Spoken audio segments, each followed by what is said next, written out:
Ladies and gentlemen, welcome to Casting the Spotlight, episode number 235. And for the first time in quite some time, for his now third solo episode, we welcome back Ethan Walther. How's it going? Good, man. How are you? I'm doing pretty good. Good. Man, it's insane to think this is only your third solo episode. Yeah. I can't believe that. Honestly, I don't know my total appearances because I've had quite a few group ones. At least three, maybe four. So with Stevens, and I know you've been on. Yeah. I think you've been on at least the Mania one last year, and then you were on the first WrestleMania one. That's two. They've been on a few Been on a SummerSlam one. And then I think obviously the one with Stevens, and then you had the two solos. Yeah. So I was like, yeah, and then like the one last year, obviously with WrestleMania. Right. Man, yeah, that's but solo wise, it's been I know. minute. Completing the fucking trilogy tonight. That's what we're about to do. Yeah. Now we're all almost 30. I think last time we were about mid-20s. It's a lot happens in 3 years. Oh yeah. Yeah. Especially got 2 tattoos now. That's at this age, yeah. It feels like, man, that's what we were talking about too off air. It's like we were saying, it's been over about 3 years, right? Since his last solo. Yeah, Tim said like February. Like, man. Yeah. That, it feels like it's been a minute since you've had a solo, but at the same time, it's like over 3 years is kind of crazy. Yeah. Oh yeah. Yeah, because when It I think doesn't about feel it, that long. no, it doesn't. But then, 3 years, like when you just think about our lives individually, how much happens in 3 years or has happened. Excuse me, it's quite a while. But, yeah. Yeah, no, it's been going good. Like, I don't even think I was in the union yet when I got it. Because I think if that's February 2023, I got hired in the union in December 2023. So. That's been a pretty good experience for you, though, it sounds like. Yeah, no, it's cool, man. It's like, I did plumbing beforehand, so it's kind of similar. You're dealing with pipes that carry water. It's just in sprinkler fitting, it's at high pressures because when there's a fire, you want it to push water out like intensely to cover everything, get as much water out as possible, cover a fire. So it's like, there's a little bit more to it. But it's pretty cool because it's like, there's a joke I've heard while I've been in the union that like firefighters get all the spotlight and we don't. Even though we're the ones that like put in what they use, which is true. Like we even, excuse me, sorry, Dr. Pepper coming back up. Fire hydrants, we even put those in, like, which is, I put a few of those in. We call it underground. It's where you're putting pipe in, usually outside a building that then supplies the water inside the building for what's going on in there. And we'll put in, fire hydrants and whatnot. And no, it's like, it's pretty cool. You never really hear about it. Like I didn't know what a sprinkler fitter was. Really, like I knew because of Chris, but still I didn't really know what he did at work. Like But once I got in and started doing it, I'm like, wow, there's a lot more to this. We actually have a pretty big footprint in like fire protection. Like, yeah, it's the firefighters that show up and then like hook up to the fire hydrant, or it's the sprinklers that go off. When it gets too hot and the bulb pops or whatever it is. Sometimes it's solder, but yeah, no, we put those in, so it's a cool feeling, but. It's one of those things where it's like at 18 it makes you realize you have no idea what you want to do for the rest of your life, but they're like, oh, you gotta go to college.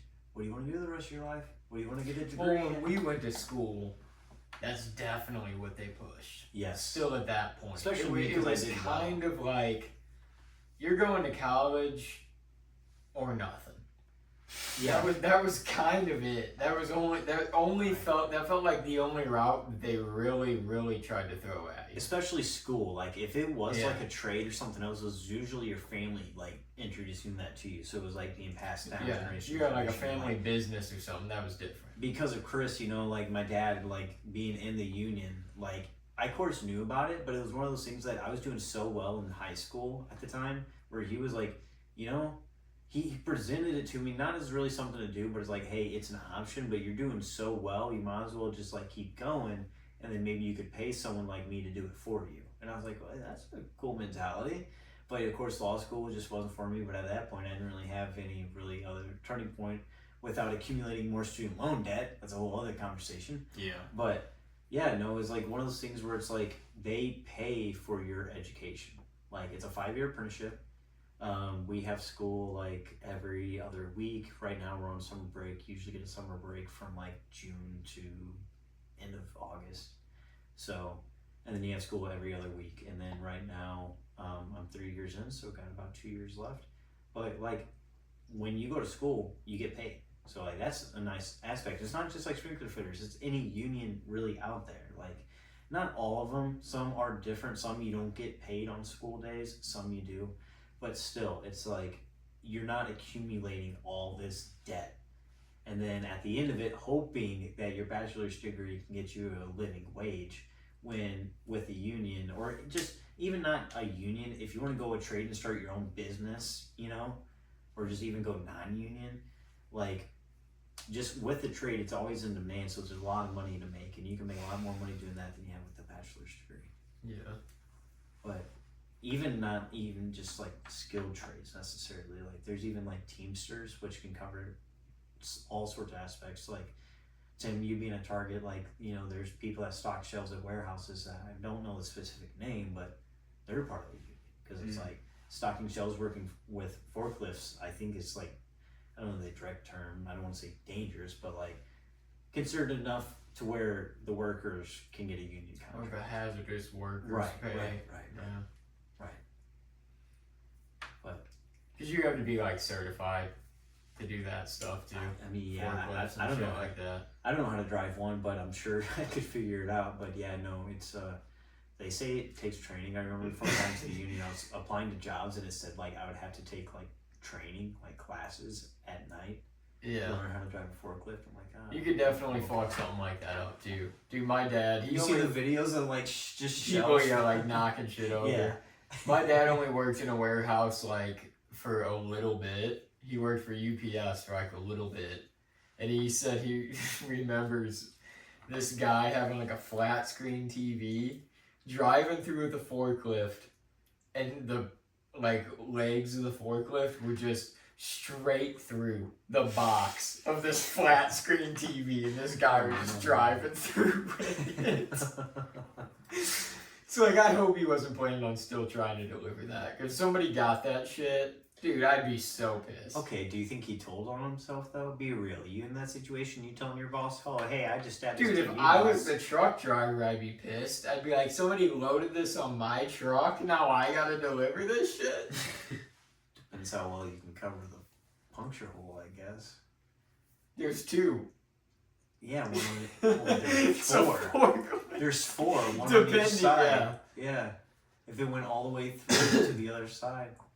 By the way, that's a pissed off customer. Hope they're not home or you can get out of there. Even if they didn't get the package and they had to wait for an actual like good one, just the fact you have to wait even longer and go through that whole process. At that point, I would tell on myself. Oh yeah. It's No. like, there's no saving It's that. one of those situations You know? where like they're gonna be more upset that you like tried hiding it from them or tried lying about it than if you just were upfront about it. Like, Even though I've heard they're very militant. Like FedEx and UPS, like the way they run their shit, like they're pretty tough. Yeah, Amazon. Dude, Amazon, they're like so on fucking point though. they are, Like bro. with the it's that you can't beat the timely delivery that they Yeah, get dude, you you in order such a short something time. and they're like, we'll have that to you tomorrow morning. Dude, one of those motherfuckers Yeah, pulled out like- in front of me earlier, and I was like, "What the fuck?" Like they did it quick, but I was still like, "Jesus Christ!" Now I gotta slam my brakes a little bit. Yeah. But like they get their shit on time, Dude, like they do. always. They It's- do. But that's why it's hard to imagine No they'd ever be beating beat. there is no Yeah. beating them. No, How? no. How? So like Who's gonna beat that? not to like get into like too many details, but like I've worked at like in Amazon with like my current job, like being a sprinkler fitter and like doing repairs and stuff. And there's one location I was at, and like there's only been one I've been at location wise. And dude, it's a massive warehouse, massive. Mm-hmm. And like they have to have at least 1,000 employees, I'd have to guess. Not on site at all times, but I'm just guess. Of course, you know, considering the rotations and whatnot, but there's so many people, and it like I've also worked at some of the like United States Postal Service where like service sites, and like they're much smaller, and even that is like hectic because they have machines working too amongst people, and it's just constantly there's stuff sorting through the conveyor belt. Yep. And like I've seen packages like of mail just like fall down, and they have to pick it up and like mark it and put it back on the conveyor belt. And like at Amazon, like one time we were working, we noticed the package had fallen off, and was like they have this netting underneath because like where all the workers are walking, you'll have like netting maybe like 8 or 9 feet up, and then it's just machines for like feet, like decades of feet above you, like going up, and it's just like conveyor belts just carrying packages and delivering it and dropping it into these like little bins that the workers then carry out to the trucks. And like sometimes they fall down because these it's pretty much these bins that hold these like packages, and bro, it's wild. It's like they run a tight ship. Sorry about that, ESPN. They run a tight ship, and it's just like also really chaotic too, because it's like humans amongst machines. They have these like machines that are, I guess, AI that like they pick up these probably at least 5 to 6 feet tall pillars, like like cubic pillars of products wrapped in saran wrap or whatever it is, just something to hold it together. And they'll pick it up and they'll like transport it to a different like loading bay to get ready to get put on a truck. And it's just like a robot, like, I mean, even Schnucks. I don't know if you've been to a Schnucks recently or in the last few years, but they have these robots in the alleys. Like, yeah, but it's happening. So like, bro, GM, I just read today, the GM in Michigan just laid off 1,000 employees in the factories and replaced them with 75 robots. Oh fuck! It's coming. Learn a trade. Because factory work, that's gonna be one of the first. Yeah, like those line works and shit like that. Honestly, like, sales, and it's already happened a lot. Like people who just were like, and I used to do it, like make 100 calls a day. mm-hmm. They got AI doing that now. Yeah. And if it's not AI directly, it's a person still But making the who's call, gonna- but using an who's AI device to help them. Staying on the line. If you answer a random call anyways, and then you answer it and it's a robot, I'm hanging up. Right. No, Yeah. no, for sure. No, like that's kind of the way. It's been those type of jobs though to go first, or like it's been a lot of the the white people that programmed the AI, their jobs went first too. But they made money. That's the did. argument, I feel like. No, they did, and I'm sure they got a nice severance package. But that's the thing. Their jobs went because after they had their use, they were put into the system. They programmed the AI, and they were let go. That's what happened. No, you know. like, that's the thing is I don't know if like say ChatGPT or say Anthropic like with Claude. I don't know if like any of those type of AI platforms have a moderator that's on standby to like kind of gauge the AI to make sure it's not getting out of hand. I'd have to imagine they do. You'd have to. And I'm not saying like sitting there at 24/7, maybe on a shift rotation, but at least at some point have someone like look at it and be like, is this behaving correctly? Is this not trying to take control? Because there's already been signs of like AI going against commands. Not saying in that example specifically, but like I've seen some. But that's the human worry.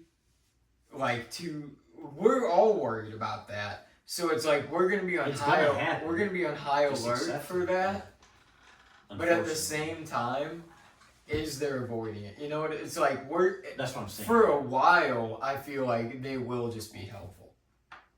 It will just be a helpful relationship. But once we keep advancing the programming, and it's like it becomes a regular, normal thing where you're in public and they're just around doing shit around you, because that's gonna happen. Yeah, and eventually we are going to keep getting more and more ingrained with it. Like it's going to be here. We're like the people that are like, "Oh, AI is bad." Like, yeah, I have my qualms with it, but like, I don't. That's when something bad will happen, though. When we let our guard down. I'm not of the belief though that like normal. We can just rid AI permanently. I don't think that's going to happen. AI is going to be here to stay. It's too late. Be around. We got to get used to it. I'm not saying like, oh, hey, like too bad, so sad. Get used to it. Like, I'm just saying like, there's nothing we can do about it. We can't control it. Just go on about your life and let it be. Like, and it grows exponentially. I'm not as saying time like goes on. I'm also not saying like don't voice your opinion. Like if you are against AI, then voice your opinion. But also like know that this is probably something we are going to deal with our lives going forward. Just like when smartphones were developed, and then before that the internet, and before that, you know, pagers or whatever it was. You know, like just the next technological communication. Yes. Fuck, dude. Know, the pagers were around and people were just rolling around. You didn't use a pager. In Main Street. No, but like it just that like would it be wasn't. so sick though. Like now we got all this horse shit. There's And it's only cameras gonna and get recordings worse. of everybody all the time, everywhere. It's fucking. It's so much more technologically advanced in like ways that feel like at times an invasion of privacy. You for can't, sure. Like we were talking about off air, know? you can't just experience life like unplugged, without like the way Yes. you could back then. Our grandparents were like the last generation for sure, maybe a little bit towards the end of their life, that got a full life without that type of social media and streaming and all that we're used to. Yeah. Like our parents are the type where they got like their first half of their life without it, and now the second half of their life they're getting it. Yeah. We probably got the first quarter of our life, probably not even that, because of us being like kind of like mid to late 90s babies. Like your brother Devin being like probably more of like the first quarter, actually, like not being so immersed in it, and then later on you are. But like, I don't know, it's just that's where it's like thinking about having kids is like, what kind of life would they have, you know? Because it's like, what are we gonna be like? Even just forget kids, just us specifically. Like, what are we gonna be like when we're in 50s and 60s, talking like with technology? Like, how immersed are we going to be? I don't want that. But also too, how much of the country's like wildlife, nature's gonna be left to just, I want to go outside and escape. I have no idea like what it's gonna look like then. Like I haven't even imagined it because the times we're living through are enough to. I feel like too the generational gap, that's going to be the issue. I feel like it's going to end up being kind of our downfall because every generation separates from the older generation. When we're the older people, the younger generation's going to be the people that's more accepting of all this, of the AI, of the robots, of this rollout of things. We're going to push back. We're not going to understand. That's going to be our thing, I feel like. Our generation's gap. And that's the worry. I feel like our generation might be the one in the annals of history that gets left behind in all this shit. Because we're going to be the one that's like, I don't understand this. This is not my life. I'm scared of this. And they're going to push us aside. And time's gonna move on. Oh yeah, it was kind of just like, not to be like woe is me, but it was just like terrible timing that by the time we're like around 10 years old, the economy collapses, we have the Great Recession, and then by the time we're like getting out of high school or college, you know, like, well, high school for us, like things were all right, but then for me, college, COVID hits, and then like that lasted longer than it should have, or like with just like everything being slowed down and locked down, like. So, it just, I don't know, it just felt like at each point where, you know, like we should have taken that step, like, oh, something major happened. Especially like with COVID. Like, I think we're at a full, like, return point now. But it did feel like even like the first couple years coming back for that, we were still kind of like trying to get back into the ease of life and, you know, the swing of things. And I don't know, like. Yeah, the world, and I don't even know. The world is like literally never felt the same in some, like, I can't even describe it, but like changed so quick. It feels like since COVID, coming out of that, like for some reason the world has never felt the same. And I'm sure like our parents could say that about like 9/11 because like we were alive for it, but we were so young that we didn't even kind of like have, a marker of history that changed the course of what was to come. I know I was alive for 9/11. But all I can remember about the day is my mom pulled me out of school early because she was scared. And, like, that's all I can remember about it. Yeah. But still for our parents, I remember, like, I've seen documentaries, my parents have told me, family members, whatever. Like, after 9/11, a lot changed. So it's like, same with COVID. Like, it just seemed like 9/11 was a big turning point with the country where like in the 90s people talk about like, oh, the 90s were great, things were, you know, advancing, but also there was all this freedom. But after 9/11 things kind of locked down a little bit, got stricter with rules and restrictions. And you could smoke cigarettes on a fucking airplane. Yeah. But then advance, you know, 20 years later with COVID, and then again coming out of COVID, we got some freedoms, but things are a little bit more restricted, and it's just well, to this day, there's a 9/11 fee on the plane ticket. Mm-hmm. There's like a 9/11 security thing. But yeah, but I'm glad we have it. It's like but you're right. No, it all did change for sure after that. Security all across the country changed. Dude. It's like, unfortunately, it takes a tragedy to happen for big things to happen. Because look at the Titanic. Well, and obviously COVID is opposed to 9/11, not to take anything away from 9/11, but the fact that COVID was going to affect people worldwide, so there was even a different viewpoint on that, and it was a virus that was spreading, so it's like there had to be a different approach, but everybody was going to handle it its own way because of the population density, a number of other factors, and the governments alone. Across the world, we were going to handle it, but we were going to handle it differently because of the way the countries ran individually. Different cultures and backgrounds. Yeah. And, you know, a lot of trial and error, like things were definitely made during it, I feel like, and then through, you know, the first couple of years and stuff, and it's like, I don't know, I think we've talked about it before, it's like people didn't know how to handle it. But it's like, again, the tragedy. But it was unprecedented to us. Right. In that way. So, like, look at the Titanic, you know, it took that tragedy to happen for, like, boats to start carrying enough lifeboats to get everyone off board because, you know, why wouldn't you do that in the first place? I don't know. But unfortunately, that's the case. Like, it takes a tragedy. The unsinkable ship. We don't need to build enough. Like, we don't got to build the space for all that shit. Let's just build more cabins below deck. To fit more people. They were probably honestly just worried about like the rich people to like the first class, but like even though when the Titanic was sinking, they were worried about the women and children. Yeah. Especially then. That's the way they were acting. It was like the wealthy. Right. We'll build enough for. Well, they started with the first class women and children, then they worked their way down to third class. Did you guys go to the Titanic exhibit when we were in third or fourth grade? In Branson? And for school, like they had like a Titanic exhibit. Maybe you didn't. Maybe it was just that year that it was around.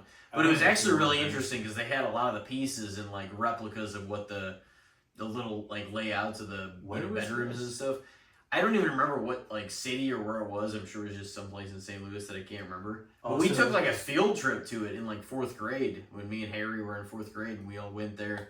And like got to see all these pieces and like artifacts and different things from the actual. I know because it's like history, like obviously fascinates all of us, and it's like that stuff is really cool to see. But it's like damn, like because it is such a tragedy, obviously, and but yeah, I thought that whole thing was interesting. Like it was just, it was cool to see stuff like that, and especially being exposed to it as a kid, you're like, man, like, and then if history is of some importance to you, you're gonna appreciate it.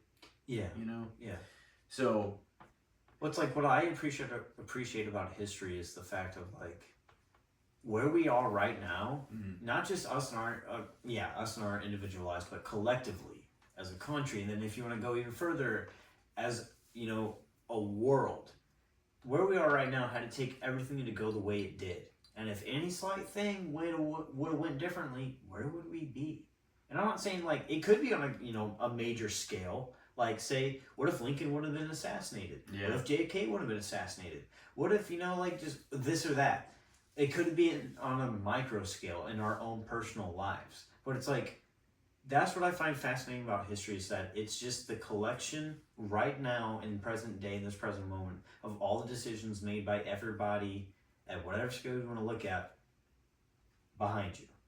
You know, it's just like, it's if anything would have changed, whether in your life or as a world, where would we be? Like, what if Hitler would have won World War II? Like, they found, they later on found his plans were, after conquering Europe, to invade America, like the United States, and conquer it.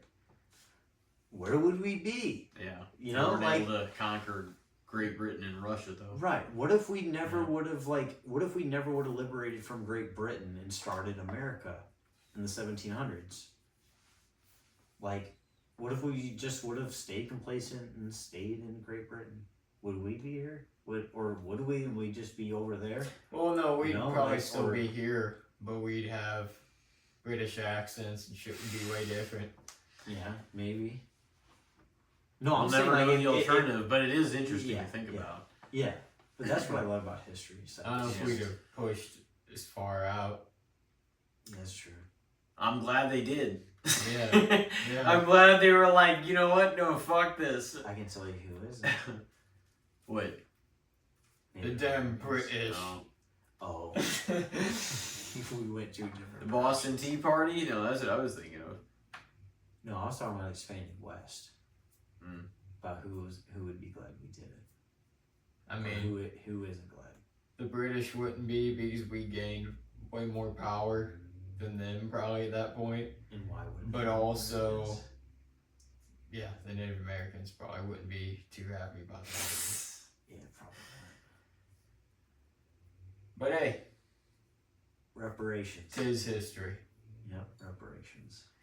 Not saying it's right or wrong. 'Tis history. Well, it's just the way things played out, yeah. That's what I mean. It is history. It's factual. It's And to tie that back in, control what you certainly can control. history is not always right or wrong, but it is always history. Most of the Yes. time it's wrong because like it Yeah. really is true that you learn. Well, it's from going to be mistakes. wrong through today's lens either way, and Yeah. that's why people's revisionist history is dishonest and out of context and perspective because they don't understand what people went through before. Like, they can look at it through today's lens, and I'm not saying that's wrong, and like, we should kind of cringe at the past at all times because we're like, well, we've grown as people, and this is where we are now, but it's like, at the same time, I always say keep it in context and perspective and being like, of course it was that way because it was 25 years ago. It was 30, you know what I'm saying, 30 years ago is whatever.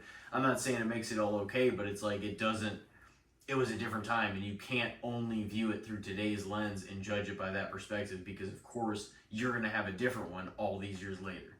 You have the benefit of hindsight. You know what I mean?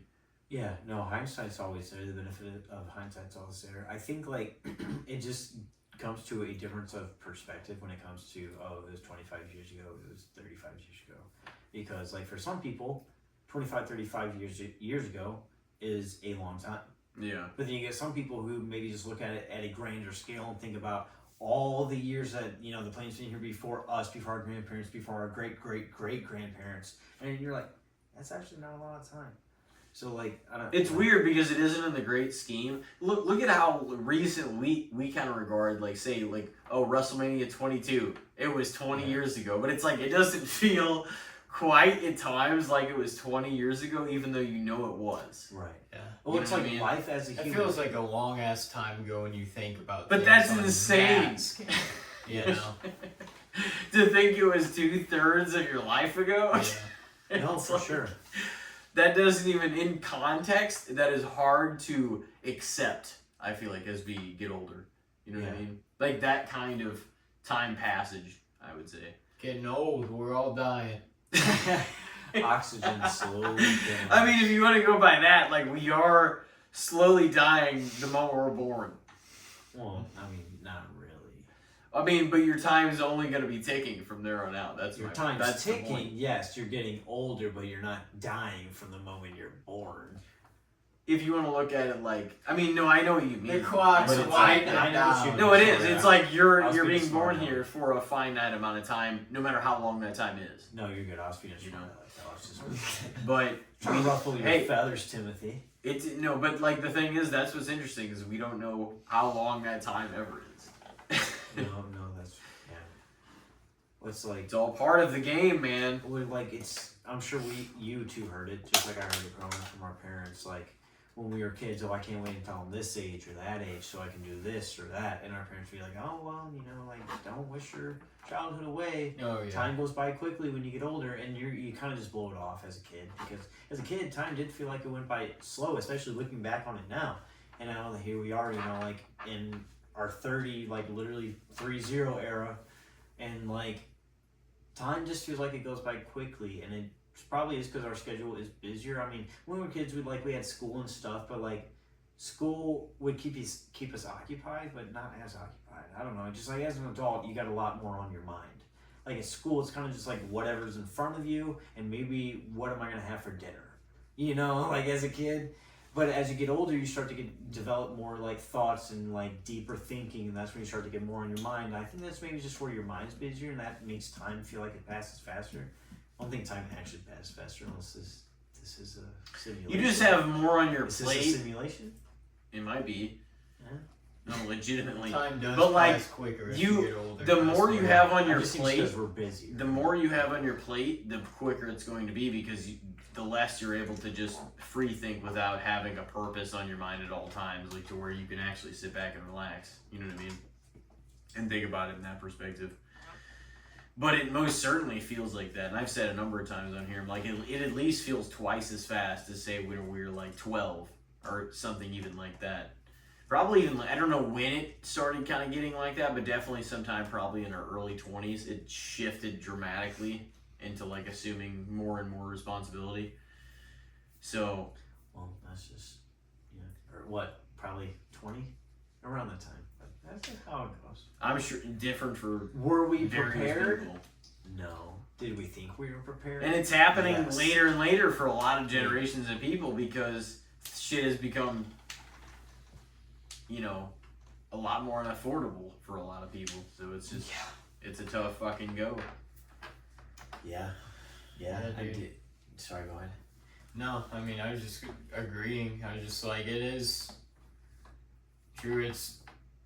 It feels, and I mean, that's every generation has their gripes. I feel like, every generation's like, woe is me a little bit. Yeah. But it really does feel like that in this generation. And we're not the only ones. It's like, and I don't know if it's just pushing it. It's because the era we're at now compared to when our grandparents lived our age, they were much more grown than us. But life moved quicker then. You got old quick. Well, yeah. You were seen as old in your late Life 40s. expectancy wasn't as Yeah. long either. So, like, what I your was about to say, new- medicine wasn't as good. Yeah. Yeah. Your new 30 is earlier than it was then. Right. But like all of That's us just are gonna keep kind of happening. feeling that hit of life right now. And it's from a lot of standpoints, but like I mean, I've told you for guys sure the way the world is with like rent and everything else surrounding all of that to do with prices and jobs and everything, it's like it's a tough go out there for Yeah. us, man. Yeah, no, well, that's kind of like going back to what I was saying earlier about, like, as soon as, like, we start to enter that early 20s stage, COVID hits, like the moment where you're supposed to be starting to get out there in the world and develop a career and get, money underneath you, COVID hits, and, like, the whole world kind of just slows down for, like, at least 2.5 years, and just lingers around for a little bit after that, but, like, still, and then it's like, well, now we're past that. Everything's so expensive that, like, jobs, Yeah. unemployment's down, people are working, but It's never everything's so truly expensive, recovered. It doesn't really matter, Yeah. like, What's crazy too is when we all started working, we started working for $7.25, $7.50 an hour. oh yeah, I made that when I was working in college. Around like, I'm that. used to making that, so now it's like, So like, yeah, but the thing is now where we're at, where we live, and it's different even in other areas, but like where we live, those places where we used to work, they're offering like 15, 16 an hour. Yeah. And that's still not damn near enough no, and they just for the did way that. the world is now. And they just raised that to 15 an hour just a few years ago Yeah. legally, and look Yeah. how long it took them to try to pass that law. And it's even. still, and now that they did, it's like It it still doesn't still matter. ain't shit. No. And by the For a time fast food by the job. time they legally raise it again, I'm sure it's not even gonna matter then. Yeah, It's just we're stuck. We're constantly we're stuck. that's how it Behind. is. We're just it's growing. we're stuck in the mud, bro. One It's- step forward, 2 steps It's back. becoming exponentially unaffordable, like a regular It is lifestyle. You know what I and mean? that's where it's like Doubled the pay of when we started, and that's crazy because we're just now reaching 30, so we haven't, in the grand scheme of things, been working like in the workforce for that long. No. So like, the fact that About the a pay decade, has about a doubled and it still has not matched the economy at all is insane. Not even close. It's like That's insane. because it's like it's in No, every because it's aspect. always a little behind where the expensive things is at. And it's not like this is just one thing. It's not like there's a war going on in the Middle East, so that's why No. gas is high. It's There's a everything. lot It's- of factors. It's groceries. There's a lot of factors. It's streaming. Yeah. Like it's like every few months I'm getting notified by one of the $2 streaming more. I have. Yeah, Yeah. we're increasing our prices. It's You're like, not go up fuck in yourself. User agreement, and it's like It's like, why would ya? I'm not making more. Yeah. right, And right. they're fucking hurt. Netflix is like, fuck, Yeah. we've only got 83 billion. So my point We is, gotta it's just increase like- the price. We lost $1 billion last Yeah. month. It's just like Make them pay $2 more. Fuck them. That's what they do, and it's very little. It's like a little nitpick here and there. We're It gonna is. raise it $2. Or we're gonna blah, they'll blah. make it seem like they're helping you if you have a lesser plan where you're like, I'll take the ads because it's half the price. I can't afford the full price. Then they'll fucking take you to no ads after like a year or 6 months or whatever. And then you'll just notice, you'll be like, wait a minute. I've watched 4 episodes and haven't seen an ad. What the fuck's going on? You check the account and they're like, oh, we've upgraded you for being such a loyal customer. It's like, no, fuck you. You're making me pay $12 for a month. So here's the thing: is like at the very least, you're screwed out $12. But I've had that happen. I hate Dude, that it's shit. become I hate as that. unaffordable as cable was, which is the whole reason. Oh, Oh, it's really? a la carte media. You can tune in for what you want to do. I'm saying this is the way we were sold. I'm not saying this is the I truth. agree. I'm with you. You know what I mean? I'm with you. And we all know this. And this is how you sell people. And like that's what you do. It's like, oh, no, it's a la carte media. You can do all this. And you can, tune in for all these, different TV shows, different movies that you want to get. But it's like, okay, in order to afford and do all the things and watch all the things you want to, you're up to like 5 streaming services now, which is more than what cable was. And that's like when Elijah was talking just before you, I was thinking about this and like thinking back to Netflix. I'm not saying like way ago when it was like DVDs in the mail. I'm talking about like when they were starting to stream, but they were one of the first streamers. Yeah. So they had everything. And that's where it's like, I could understand paying what I pay now for Netflix if I got that quality from back then. Because now a lot of what they had back That then would has be an gone... insanely good value. Right? Because, back then it was insanely Yeah. good value. Because it was much cheaper for everything they had. Because there was no one else really doing streaming. So Netflix Same had with everything. WWE Network. Right. And so but now here we are 10 years into streaming and everyone's got their own. So they got all their own content. This is a streaming boom. Or content. They got happened. Well, and when streaming was going on with Netflix, there was some content tied up in contracts. But now here we are 10 years into it. A lot of those contracts are up. So whoever owned whatever when it was first on cable or first streamed has it back. Mm-hmm. And so Netflix doesn't really have anything outside. I mean, they do have outside their. They've got a lot of. Well, they still got a original lot of content. I'm not stuff. dogging on them. Yeah. They have good stuff. And docs too. Yes. They've really taken Yes. over the extensive limited series doc. But my point is you get my point though. It's Everybody has good stuff. That's the thing. everybody started Netflix making was a their own leg thing. up though. Don't forget on a lot of people because they started early. I know, Yeah. but my point is Yeah. the amount of the amount of content you had, not quality, but just the amount of content you had for the price you had to pay. Like, I feel like you have less content now, but you're paying more.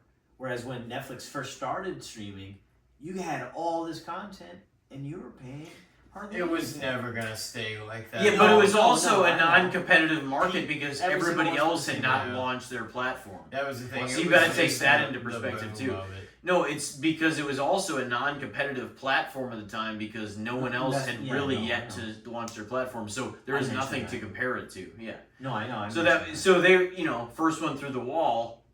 It's like you're gonna get all the benefits and see very little. Well, I guess reward for like what you paid into it. You know what I mean? Right. Because you're like, this is all new to me. This is awesome. You and know I what I mean? think it's Same not as just- WWE Network. Like that was such a great fucking deal. Yes. $10. So, I mean, the You could beginning fucking- of streaming was the best. well, But not it was just Yeah. never gonna Yeah. stay like that. The value of it was never gonna get better So than it's when it just first how the launched. economy goes because Yeah. there's so many Yeah, yeah. media companies and they're all going to be like, well, hold on a minute. Yeah. I went in on this shit. Look at Peacock. I don't know if either of you still have Peacock. I know know you. for sure. I know you used to when like W used to be on there before they went to Netflix. I've got They his still account. got good shit. They really do. But, Have like, a lot of good shit. My point of bringing up Netflix is so they weren't one of the pioneers of streaming like Netflix or some of these other ones were. They were kind of late to the game, but when they started, they were like they had a free tier to where like you had no ads. But like now the free tier you have ads, and so they've kind of upped it. But my point is like you don't even have to be like one of the first ones to do it. I think it's just like to start out, you can kind of afford to not taking as much money to keep your thing going. But as it grows and you need more technology, you need more staff, or you need more whatever, you need more money. And it's just how every business goes. I think like even if you're not to the start of it, but like yeah, Peacock. It's like it's kind of the point now where I've considered like canceling Peacock. I still have it because of when WWE used to be on it exclusively, and also too the first reason I got is because like The Office went on there, and like at the time me and the person I was with like were really into it, and so we like got it was like when it left Netflix, I don't think it was on streaming for at least half a year, and we loved it. So we finally got Peacock, and we got it for that. But now after WWE's not on it, it's like all I use it for is The Office. So like, should I be paying $12 a month or 10, whatever it is, just for The Office? So I've been thinking about deleting it, but it's like Wasn't Saturday Night's Main Event on there though? Yeah. it is. Sometimes I think that's another reason why I haven't yeah, deleted it. And they do have occasionally like I like to watch soccer every once in a while, so they have some. They got soccer good or live some like sports, live sports, yeah. They got all And the there's- NBC shows And there's still some NFL sitcoms. games on there every fucking Sunday year night too. Yeah. football. Sunday night That's a football's big- on there. Sunday night football. It's usually on something else also, but it's great that they offer it. Well, it's on Channel 5 on cable. Because on what is the streaming, Thursday it's on night game on Prime? Amazon. Yeah. Yeah, okay. And then Monday is That's great, man. Like, Monday is ESPN. but even to watch the whole season nowadays, you also have to have You so need many 4. platforms. You need 4. And you really need basic cable or basic like just antenna local channels or too. Red Zone Because or Sunday Ticket. you can watch and access some of the games, but it's like in order to watch all the games, you gotta have a lot of No, shit. you need at least 4 to watch Yeah. all the games. And That's you're crazy. you're going to be paying around 200. Like not consecutively. That's I'm sure they insane. like Sunday Ticket is a one-time purchase type deal, but Yeah. still like same with MLB. It's like okay, so MLB is probably the strictest when it comes to like their viewing because they got the whole blackout. It's like, insane. it's Which like- is- They yeah, make it but- ridiculously impossible. They need to watch make the it. product worth watching on TV. What made it Dude, suck It's is like you can just catch a random game on the ESPN app if you have that. Yeah, They'll be playing a game, and you can flip that on. They're But it's occasionally like on there's Peacock.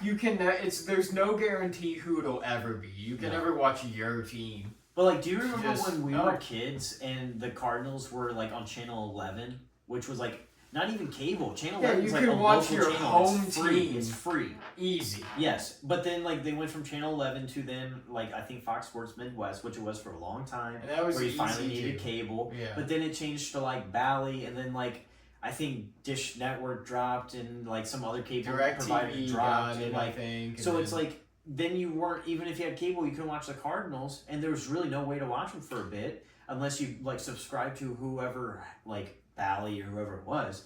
Well, now Bally's out, and they were someone for like a year, but now they're under MLB because like 8 other teams lost their cable provider, so now they're just through MLB TV.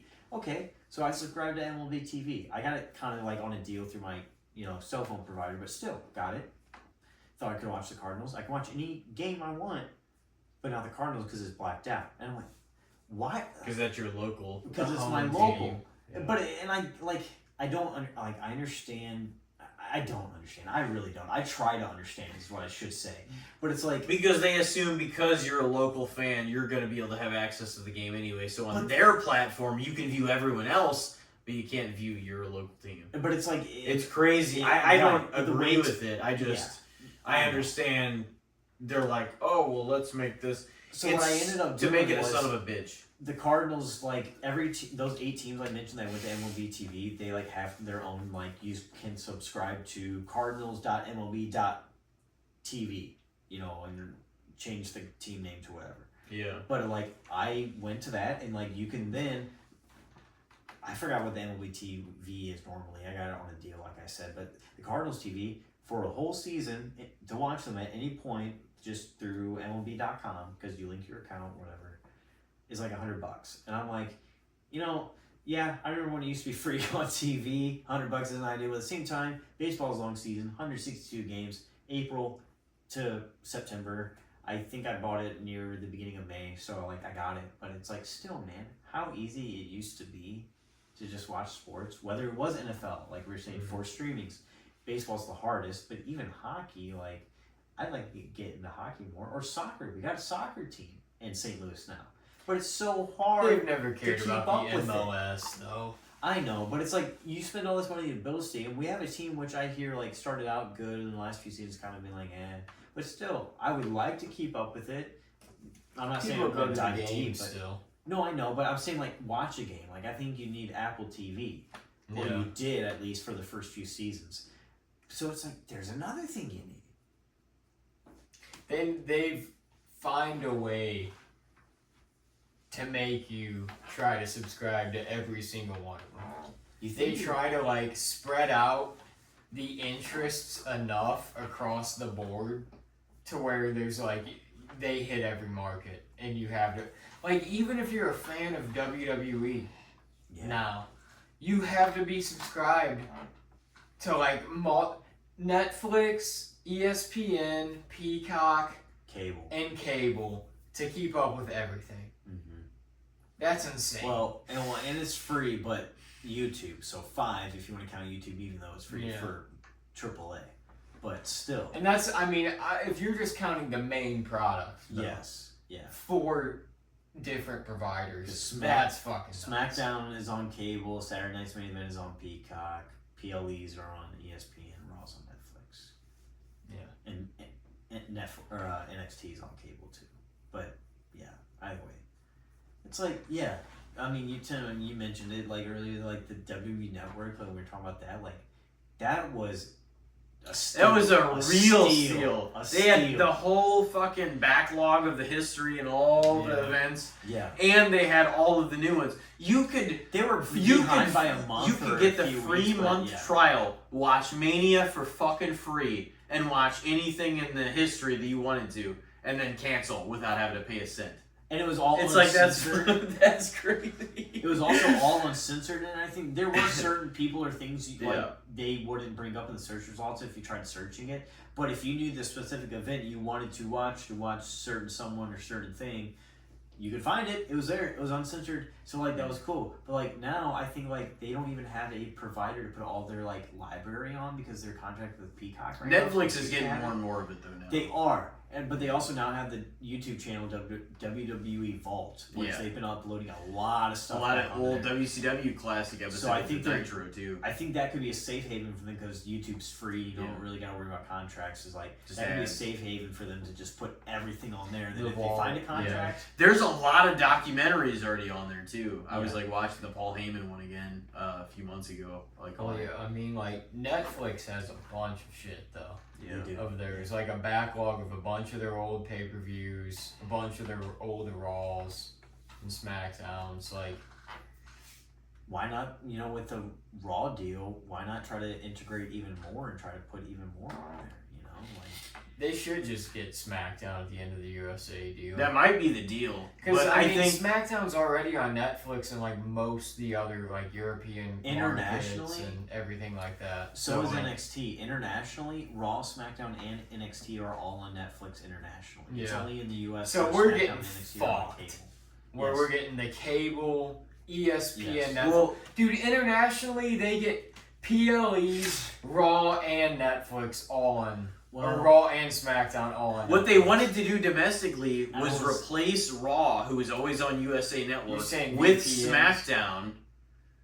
But they wanted to replace Raw with SmackDown so that the USA Network was not left without anything after Raw left it, after a 20-year basically deal, maybe more than that, with the exception of the TNN deal that they had back in like 2001 and the early 2000s. But like they had that historically, and it's just like when Raw finally moved to Netflix for that like $5 billion or $10 billion potential deal, whatever it was, It kind of like they wanted to leave. I think it was with if it goes well, whatever, then maybe they'd sign like another 5 years, something like that. The Rock explained it at one point, but I don't remember. I think it was a 10-year deal on the surface, but if it was like if things didn't go well the first 3 years, they could opt out at 5. Yeah. But if things went really well within the first 10 years, they could opt in for 20. That's probably okay. Yeah, I was gonna say it was something like that. So it was like -5 plus 10. Of just according to performance and like how it goes. Right. But yeah, that makes sense. I know The Rock was kind of talking. But that's about it just for Raw. Yeah. They could do a whole nother contract. That's crazy. Aside the Raw one for SmackDown or NXT or whatever, which they already seemingly do. Like Elijah was saying for international, but like I don't know what the deal is for US. Why it's got to be. I don't know. I don't know. It's got to be some like thing with like our broadcasting laws versus global ones. Oh yeah, internationally they have like way more stuff on individual platforms than we do. Yeah, it's crazy. Well, that's why like some people like Elijah mentioned. He asked if I was going to mention VPNs and said no. I don't even remember what I was going to mention. But VPNs. That's why people use them for like go on Netflix if you're here in the U.S. or any other streaming. And it unlocks so much more material. And you're like, wow, these people in Australia or whatever like. They have so much more than we do, but it's on like, one platform. Yes, but it's like because we are here, we have more rules and regulations and more.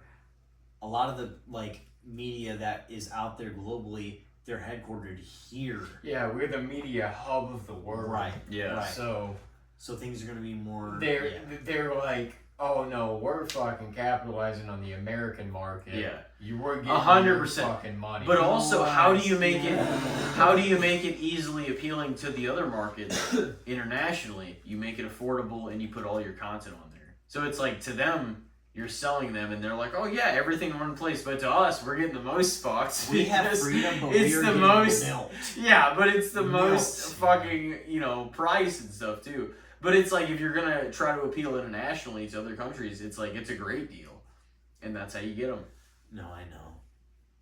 It's smart, but it's a business tactic. Directors and writers and actors, they don't give a fuck. No. Because if you watch the movie, no matter what streaming service it's on, they're gonna get a kickback from it.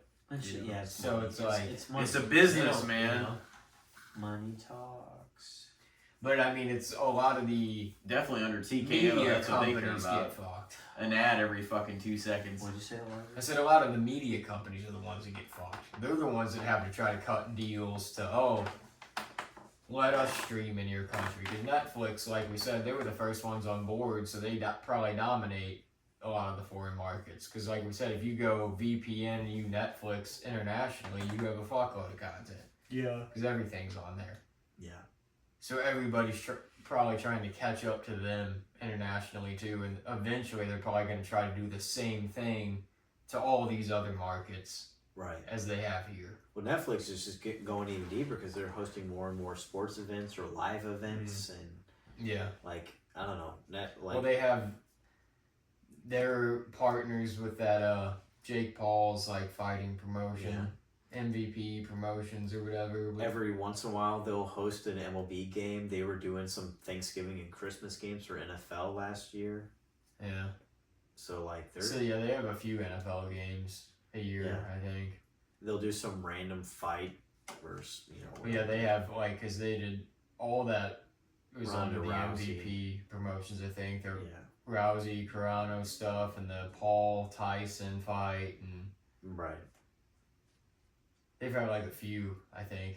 They do the 4th of July hot dog eating contest every year. I did not watch that. I usually flip it on. It's a big sporting event, man. I sip my coffee on 4th of July morning before a big cheer on day. Cheer on Mr. Chestnut. Oh yeah, it's the man.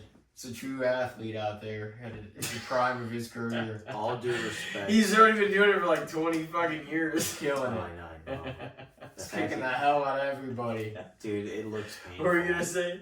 I was gonna say Kobayashi. What was his name? Kobayashi. The other guy that he was a badass in the 2000s. Right, but he can't really fucking hold a candle to Chestnut, bro. They had a head-to-head. Chestnut ate him under the fucking table. No, and like with Chestnut, man, it's like all due respect to him, but it like watching the videos of him doing it, it looks so gross because it's like he dunks it in water and stuff to help it go down. Well, no, and he like will eat it and then he'll chug water. Right. A lot of the time. Yeah. But either way, like when he starts chewing it though, like it's pouring. it's pouring down, and he's getting chunks of buns. Too. He's getting chunks of buns and hot dog all over his chest and his neck. It looks so gross, but like he's the man, dude. But also too that all Guy's throwing down like 36 hot dogs. does it count if all the stuff is just falling? It's out? not all over them. It's the meat's all fucking down, bro. That's what counts. All right. But bro, I just am like, down too, I've always wondered seeing him do the that. buns I'm would like, fuck you up because that That's a fuckload of bread. carbs. Yeah. bread it fucking expands. it expands, yeah. But I've always wondered, like, kind of going off of the expansion of the buns. How does he feel, bro? Because I like. you gotta feel like He has to train his body all year long for that. Oh, no, I Bro, know, he, but he like, can does drink he? some fucking beer too. From what I heard, Joey Chestnut, like that guy, He's got to have a massive stomach Yeah, because you can train your stomach to get bigger or smaller. and that's the thing too, because people say beer's like the liquid bread. It is. Yeah. It It's is. yeast and Yeah. Yeah. So it's like that's just his shit, man. yeah. They said what was it what was the challenge that you can do now? Like 9 beers, 9 hot dogs. Yeah, the 9 by 9 by 9. Oh, at a the baseball game. Yeah. Yeah. And he did that, and it was like he did it in like 3 innings. Animal. Damn. Let's see. So in theory, just for the regular person, it would be a beer and a hot dog in an inning. Yeah. And then he just was just like, fuck it. And It's I'm like, sure he could. But see, I'm sure he probably could have done a fuckload more Yeah. if he wanted to. Just eating hot dogs. But the thing is, I feel like that could be a fun challenge. I don't think I could do it. I think I would have fun trying to attempt it. Like if we all went to a game and had some fun and did it, I would do it. But it's the expense. Tomorrow. Yeah. No, dude, it's so expensive Tomorrow. to do that. Come A on. hot dog and a beer every inning is For so those listening- expensive. For those listening, me, Tim, and Elijah and Toby are on a Cars game tomorrow. So tomorrow, 6x6. Come on.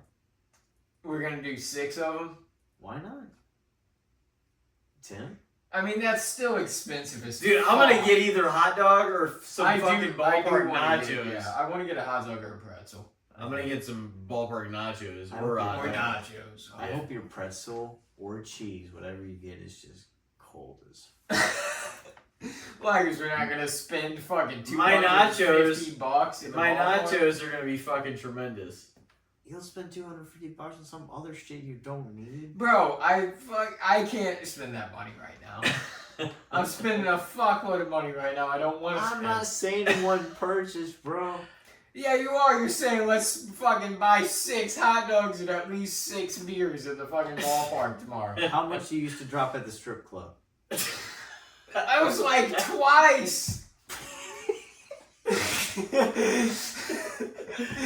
That was a different me. We're talking about years ago and fucking shit in your past, shit you're trying to call me out for something that happened years and years ago. I don't spend that kind of money on horse shit now. I can't. You seem triggered. I'm sorry. I'm not really true. I just thought I played it up a little bit for the podcast. But also, yeah, it's kind of true. Yeah, you're right. No, I definitely spent a fair fucking amount of money in the fucking titty bar for sure. Gino Mac, he knows what the titty bar is like too. You don't get the nickname strip club G for Oh nothing. fuck! No, that was good though. It's been a while. Where were we at before? Yeah, the game though. No, dude, I'm feeling some fucking ballpark nachos, perhaps, or a hot dog. We'll see. Maybe both. Yeah. But I honestly think we should have a couple beers beforehand because it'll be way fucking less money than getting a fuckload of beers at the place. Pre-game? Exactly. Yeah. But aren't you the driver? She like looked Let's at not talk about this on air. What are you doing to me right now? That's what you said. Setting you up. I didn't say nothing. I just said pre-game. Hey, we can always Uber. Yeah. We'll see how it goes. How about that? We're gonna Uber. Yeah. But it's gonna be a good time. I haven't been to a game in 3 or 4 years in person. It's been a while. It's been a couple seasons. Last time I went, I think it was like 2 years ago. I went with Michael Atkins and Zach Payne. Like us three went. Like Atkins bought the tickets, and I think because we've been doing a fantasy baseball league for like 3 or 4 years now, and so like me and Zach were like commissioners with Atkins, and now it's just me and Zach. But anyway, we went, and yeah, it was like 2 years ago. So I don't think I went at all last year. Yeah. But like, dude, it's one of those things where like, what we were talking about, I can't remember. I think it was off air, tonight. We were saying just like the team, there's not really anyone that stands out. We don't really know anyone. Like I do because I kind of been following this season because it's like, I think it's kind of cool that like it's all blacked out. Everyone expected us to like just be this terrible team, and here we are in second place in our division, like kind of I think first in wild card. But either way, doing great. So like I've been kind of keeping up, but still like as a kid, I remember we went to at least one game every season because we were that good. We had all these star players. Even I want to say that kept on until maybe around the time I graduated high school, so like 2014, 2015. Because we still had Yachty, we still had Wayne. We went for those school games too. Yes, yeah. Especially like the high school baseball. If you're on the team, they got a chance to play on the field and whatnot. But yeah, I mean, I know me and Elijah went like a handful of years ago when Pujols. Yeah. He wasn't with the Cardinals in that last year. It was like Cardinals versus 2019. 2019 he came back. It was 2019 against Angels or Dodgers. One of those. Yeah, no, it was definitely against the Angels.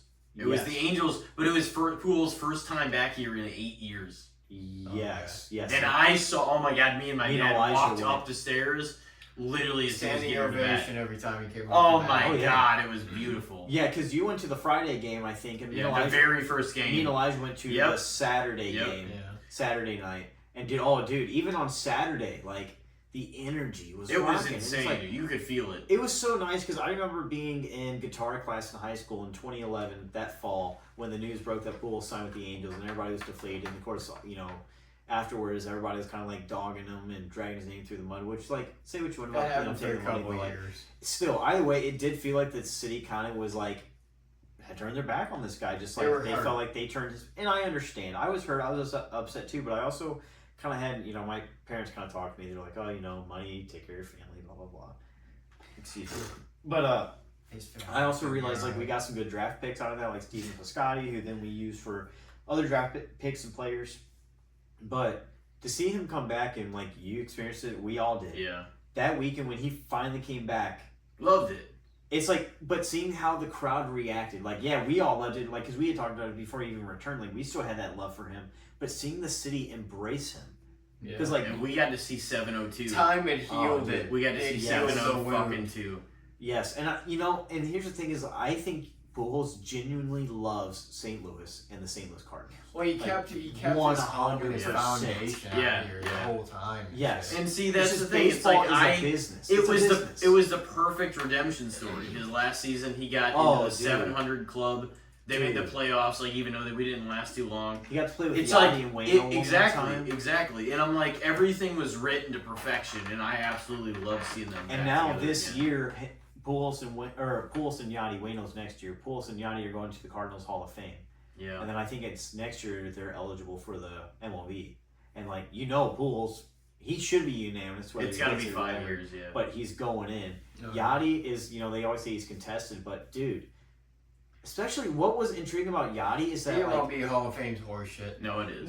Nobody's ever gonna be unanimously fucking voted. Well, Mariano Rivera is like the only one. Jeter was close. Jeter had one go against him. Not that he's unanimous, but that he's the only one. How would any of these guys? Hank Aaron, Babe Ruth. No, that's what I'm saying. One person went against Jeter. Any of these guys, dude. That means that people went against Babe Ruth. Yeah, that's what I'm saying. Hank Aaron. Yes. How? Willie Mays. Yes.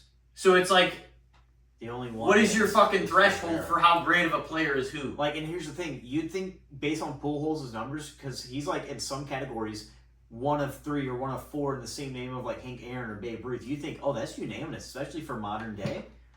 Someone will still find a way to be like, oh no, he's not Hall of Fame. How? Yeah, it's like, what is your Yeah, validation for who makes it in if you are gonna Like, have some sort of discrepancy against these fucking players? Like, who the fuck is I know. actually going to make you it in? probably haven't swung with- a baseball bat since high So, school. like, No. is there a player Or that college. is eligible then? Yeah. No, it's bullshit, dude. And like the fact that McGuire, and he's in the Cardinals Hall of Fame, Yes, but not MLB. for all of the others, the Steroid MLB, stuff. or I think he Sammy might have missed Sosa, the or MLB. Barry Bonds, or a lot of these people, All Roger that Clemens, stuff. a lot of these people that have done so much for Have they baseball missed history. the deadline? Because you get 10 years of eligibility for Like, the MLB. don't Hall you of get Fame. like 3 tries of getting you get to go? It's one there's more time there's out another the thing, board, yeah, and yeah, you get something- voted Okay. on. So you can technically get 13 years, Yeah. but on the surface you get 10. You Yeah. get 10 years of eligibility, and if you don't make it, then yeah, I guess you got to appeal. But It is Sammy bullshit. Sosa. But yeah, no, like my dad has told me, because in '98 I was only 1. Like the home run chase between McGuire and Sosa, like he told me, he's like, dude, that saved baseball. Yeah, He like yeah. because the strike and everything going on around that time, baseball was an all-time low, and he also said, he's like, The mid-90s. say what you want, but he's told me he thinks that Barry Bonds is the greatest baseball player of all time. Because he has said this, he's like, yes, steroids may make you hit a ball a little bit farther, but it doesn't improve your hand-eye coordination. Yeah, You still got to be able to hit the ball. yeah. And here's the thing: McGuire, Sosa, Bonds all still hit the ball. Did they hit a little bit further? Yeah, but here's the Yeah. thing: they probably still would have hit it out without the home runs. Yeah. I mean, They without the just- steroids. They were sorry, just without the hitting steroids. bombs. Yeah. At that point, instead of hitting, But it made 425, they were baseball hitting so 500. entertaining, man. Well, it did, and it brought it back, and it It just did. like, yeah.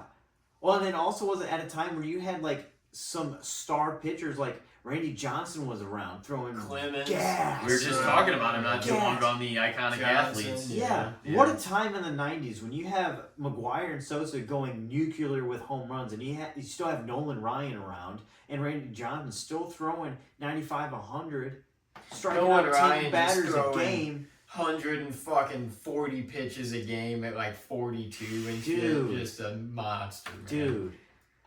Like, I feel like baseball's kind of making a comeback recently. Unfortunately, like, In the big markets, it definitely is. No, for sure. And, like, well, even with the Cardinals, because, like, Yeah. we were saying, like, youngest roster in baseball, going into the season, a lot of people are like, I mean, even the office were like, this is a rebuild. Yeah. We have, Mozeliak's out, we have a new guy in. But still, we are second place in the division. I think first in wild card, maybe second by now. I can't remember, but like still doing better than expectations, and people are starting to attend the game Yeah. more and more. Look at the tarps off section with the guys taking their shirts off. Like it feels like not just in St. Louis, but baseball as a whole is starting to come back. Like, and I think COVID really impacted baseball, not just baseball, sports overall, but baseball I think got hit hard. And like, because It was baseball is rolling into their season when we went into like Right. lockdown. Well, and too. also too, like hockey is a pretty energetic game without a crowd. Like it's fast paced. Football, same thing, hard hitting, fast paced. Mhm. Baseball's a very slow paced game. There's a lot of people that say like watching baseball on TV is boring and slow paced. I can agree. Watching it in person is just kind of like it's the whole experience. It's not just the game you're watching itself, but experience of being in the ballpark, blah blah blah. That makes it fun. Well, everybody's stadium But it's the crowd is that unique, too. Yes. But like my point is, it's the crowd that makes the game for baseball more than I think like any of the other major sports. Like I'm not saying the other sports don't need a crowd, but I think just baseball benefits more. So coming out of COVID, I mean, the NBA really benefits off of the crowd feeling. Yeah, because yeah. it's right there. And the So I mean, stomps and the home and away affects in the NBA big time, right. more than probably any other sport. But what helps NBA, especially if you're watching it on TV without a crowd, because I did a little bit during that time. Is like it's still fast paced. Yeah. It's still something where your eyes are going back and forth. Baseball is not. Hockey No. is fast paced. I mean, some of the Football outfielders sometimes are is just fast standing paced. the fuck out Yeah. there until something Baseball remotely comes their way. Anyway. Baseball sometimes is like golf, like watching it. It's like that slow pace, especially if it's a pitcher's duel and there's no offense going on.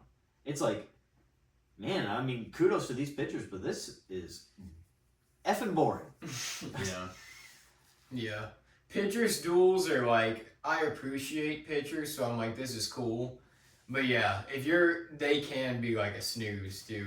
Especially if there's like battling hitters and then it just ends in a strikeout or something. You're like, oh my god. Right. Eventually you're like, somebody get the fuck on base. I mean, but after a while you really hop on board with the pitcher. If they make it through like 6 innings without anything, well, you can't mention it. You're like, I kind of hope it happens. Yeah. Even if it's your team that's getting spanked by this pitcher, right? You're kind of like, this could be cool. Well, especially nowadays because it feels like teams don't let starting pitchers, go as deep into games as they used to. Like they rely on the bullpen more. Teams are trying to create like a dominant bullpen on top of a good starting rotation, but you're not seeing pitchers like go as deep into games. Like I saw something, a post on social media, Facebook, not that long ago, that says something like, going a complete game is now like celebrating a no-hitter back in the 90s or 2000s because, back then throwing a no-hitter was just like, oh my god, unheard of, like it's rare. Pitching a complete game was, kind of common. Now you don't see starting pitchers go that deep into games. They're usually pitching like about pitchers. They're worried about Tommy John, but they're also worried about it at any point, especially in a close game. Like in a close game, you'd still in the 90s, 2000s see managers trust their pitcher in a 1-2 run game to hold it down in the late innings. Now it seems like at the first sign of like, batters on or runners on first base, even if it's a like walk or something, 7th inning or later, not gonna risk it, call in the bullpen. And like I get it, but it's so cool just seeing sometimes a pitcher just dominate. But it is cool. Now that we're on baseball, like what do you guys think about, like, have you seen anything about like this proposed like cap space? Because with the Dodgers in the last like 2-3 years signing everybody in the offseason, spending all this money, now in the proposed like new contract between the Players Association and the MLB like front office is like there's gonna be a cap like ceiling and floor, meaning like teams have to be within this range. They can't spend more than this, but they have to spend at least this. So it's to prevent the like LA Dodgers, because a lot of it, like what these teams have is the money they have to get these free agents comes from the city that they're in. So that's why the big market teams do a lot better than say St. Louis, or like Seattle, but because they have richer owners and they're willing to spend more money, and richer cities around and because baseball has no salary cap, they can spend however all much this they're money. choosing. What the to fuck's Miami's? But the thing with like their team sucks. Otani is like with Otani, and you might have heard the like Bobby Bonilla from like the 2000s with the Mets, where like he's been retired for like 15-20 years now. He still gets like $1 million. Bobby Bonilla Day. It happens one day in the middle a year of the summer. I think. It's because they backloaded his contract. Yeah. And so like that's what the Dodgers did with Otani is like they gave him this massive contract. But the thing is like the first few years he's not getting as much as what he's going to get 10 years from now. Yeah. Like Otani's contract is pretty much structured toward even when he retires, he's still going to be they backloaded it. Even if he doesn't fulfill his contract. But you can still attract. Can you imagine kicking back at like 42 and you're not working a damn day and you're making like fucking $52 million in a year or something. You're reeling not playing a game. $50 million. Chilling. Can you imagine the balls of the Dodgers to like the last 2 years of the contract? Can you imagine the balls? Because here's the thing is, Otani probably still has a lot of years left. What if he just at some point fizzles out or whatever, doesn't live up to the term of the contract? Like, remember when Giancarlo Stanton used to be Michael Stanton, but then switched to his birth name Giancarlo Stanton? Like, was the hottest thing in baseball. The Yankees gave him like a 13-year like massive contract at the time, richest contract in baseball, and now he's like a shell of himself because he can't stay healthy. And that wasn't even more than that was probably 5 years ago. That was a long time ago.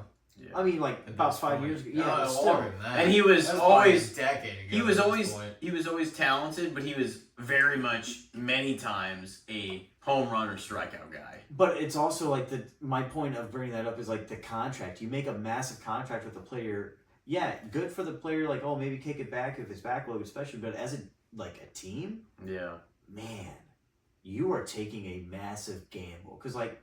It's not like just this year Giancarlo Stanton started falling apart. He's been falling apart the last like 2-3 years to the point where the Yankees going into this year, there was talks they were going to get rid of him because he couldn't stay healthy. And it's like, I mean, he's fucking older now. Yeah. We got to keep that in then why sign him to a 13-year contract? Because it's the Yankees, and if you're 37 and you used to be a star, We'll we sign you. Yeah, we'll have That's him forever. what the. No one else can That's have baseball contracts, though. They don't just sign guys. Oh, we'll have you for 3-4 years. They're like 15 years. Like baseball contracts are nuts. Like that's like just packing why- it with the yeah. millions. Let's do 15-year, $552 million. It's like, what the fuck? Yeah. Yeah. Well, you can typically, I think one reason is probably you can typically play later in age with baseball than you can in other sports like hockey and Now football. there's a DH, you could just bat Right. fucking 4 times Right. a game. Like you see some players in the MLB play into their like early 40s. Like, and yeah, you see it in the NFL sometimes, like Rodgers, Brady, but like, sorry, excuse me. But still, it's like it's not as common as you see in baseball. Like, remember Bartolo Colon? Yeah. Like, I think left the MLB at like Fat 44. Elvis. But still, it's like I think one reason why they do contracts that long is because they're like, oh well, you know, you can usually be a 40-year-old just playing DH or just being a relief pitcher or whatever. But like, thing is too with baseball, it's such a momentum sport because you are playing almost every day of the week for 4 months that like. It's Flying so easy. city to city and shit. Right. Too. It's so easy to fall into a rut or to just hit a high. And so that's where I think with like these massive contracts, it's such a gamble because like you got to guarantee that this star player can keep doing this for 10 years, 13 years. Yeah. That's a massive gamble because baseball is just changing like that with like who's on top, who's hot, who's cold. Yeah. Like football and other sports have that too, but the thing that's like I mentioned with baseball, you're playing almost every day of the week to where there's so many chances for you to like. Yeah. I mean, that's one downfall I think of baseball. I love baseball, but the season's so long. Well, I mean, the thing is too, when players, there's more of a spotlight when you get those contracts. Like, because baseball is one of the sports more than any other. Like football and basketball, not as much, where players will go on hot and cold streaks. That happens in baseball all the time. And if a player goes on like a cold streak and they're one of those guys, like Aaron Judge, for example, because it happens to him sometimes, where he's like the man Home run or sometimes, strikeout. and then sometimes he's cold as fuck. Yeah. And then like when that happens, that's all the news. It's like, oh, you can't hit shit. Aaron Judge ain't worth the money. You know, it's just like, that's the problem too with baseball. Is it is like more than almost any, like all athletics is like a mental game, but baseball you can really get in your head, especially as like a hitter. Well, especially because it like It's so much exactly anticipation of the next thing to happen. and too. it's a game of failure. Like, you know, a batting average is out of 1,000. So like, think of Pujols, who we're talking about. Like, I don't know what his final career average was, but I know for like, especially before like the years of the Angels kind of tanked it a bit, his career batting average was like say 315. That means 31% of the time, rounded up to 32% of the time, you are getting a hit. 32, less than half the time you are getting a And base that's hit. very, very good. And if you do that, you are considered great. Yeah, and If- that's if more you're- failure than. If you're batting 250, 25% of the time getting a hit, quarter of the time, you're average. That's the thing, is like, you do that in any other sport, you're not playing. You're not starting it for sure. You might be on the bench, but you're definitely not starting. Yeah. Like, but in baseball, you're great. It's like, I don't know, that, like, what you're saying, the mental toll of like, you just gotta accept that most of the time you're going to fail or suck. But that's the thing. If you're a power hitter on a cold streak, Yes. and I've seen it happen so many times in sports, you know, where it's like the guy, the Stanton, the Harper, the Judge, any of those guys, and it's like they just hit a wall. Dude, the feeling that has to be when you go back up for another at bat and you know that pressure's on you and people have those eyes on you and you strike out again, you're just like, motherfucker, you've got to be kidding me. Bo Jackson, break your bat over your knee, man. Just, oh, damn it! No, Do you guys want to go to break for a little bit and come back into some good, the bad, and the shits? No. Well, too bad. Well, Because that's what we're doing. fine. Wants to continue. Alrighty. Well, ladies and gentlemen, we will be right back. We will see you in a moment. Ladies and gentlemen, welcome back to Casting the Spotlight episode number 235. Of course, Ethan Walther is back for his third solo episode. Hola. It has been a long time coming, and of course, you know what it's time for now. It's been a while since you've been on one of these episodes featuring the illustrious segment, The Good, the Bad, and the Shits, but you're familiarized with it. Overrated, Just a little bit. fair, underrated, however you perceive it by your perception or the societal perception of said thing. Whatever. And you we've say, I say thrown it's out overrated. we've thrown out so many things on here that it's just kind of whatever you think. Do you or Elijah want to start off here? I can throw one out.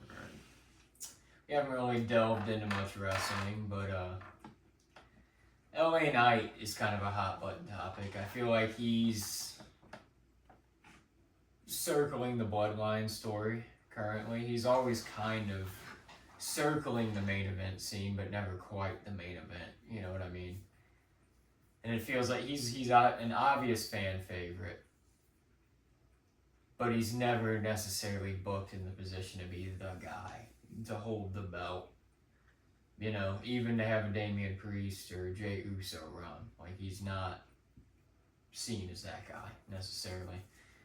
So I guess just overall the booking of LA Knight. Because I can also see the other side, just to play the devil's advocate. I have nothing personally against LA Knight. I'm not also a major fanboy of LA Knight. But like, I've seen the slip-ups that LA Knight's had, you know, and in some big situations too. Like when he gets bigger matches, sometimes things don't necessarily go right in his key moments in those matches.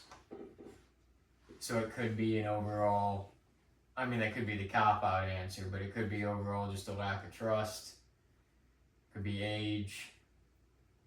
I mean, he's charismatic. He's a good character. He's fun on the mic. But he's just, as much as the fans have got behind him, he's never reached that point, you know? So what do you just think about his booking in general? Do you think that it's fair you see him as the kind of this mid-card guy that can interact with the main event, or do you think he deserves more? I'd say he definitely deserves more, in my opinion. I think like early on, it was like quick to say his age was maybe a reason, because he is, I think now like 45 or around mid-40s. But like when he was first coming up on the main event, like after he left NXT, and it was like age could be brought up, but we hadn't seen CM Punk run with the world title yet at almost 50, and show that, oh hey, maybe age isn't a big concern to WWE. Maybe it's just like if you can draw, but that's another dilemma. LA Knight can draw, and like he can sell merch, and he's popular on social media. He has a lot of followers and interactions. So it's like, it seems like he's doing everything he needs to.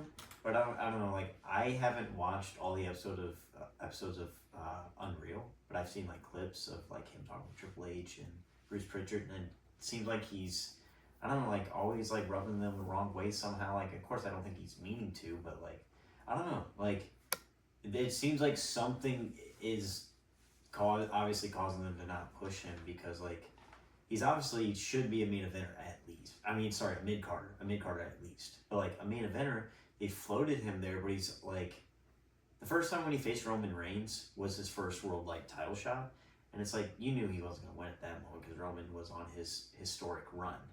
But unfortunately, it feels like he never recovered since then, especially after he started losing like number one contender matches, and it just, I don't know. Everyone started getting an opportunity before him.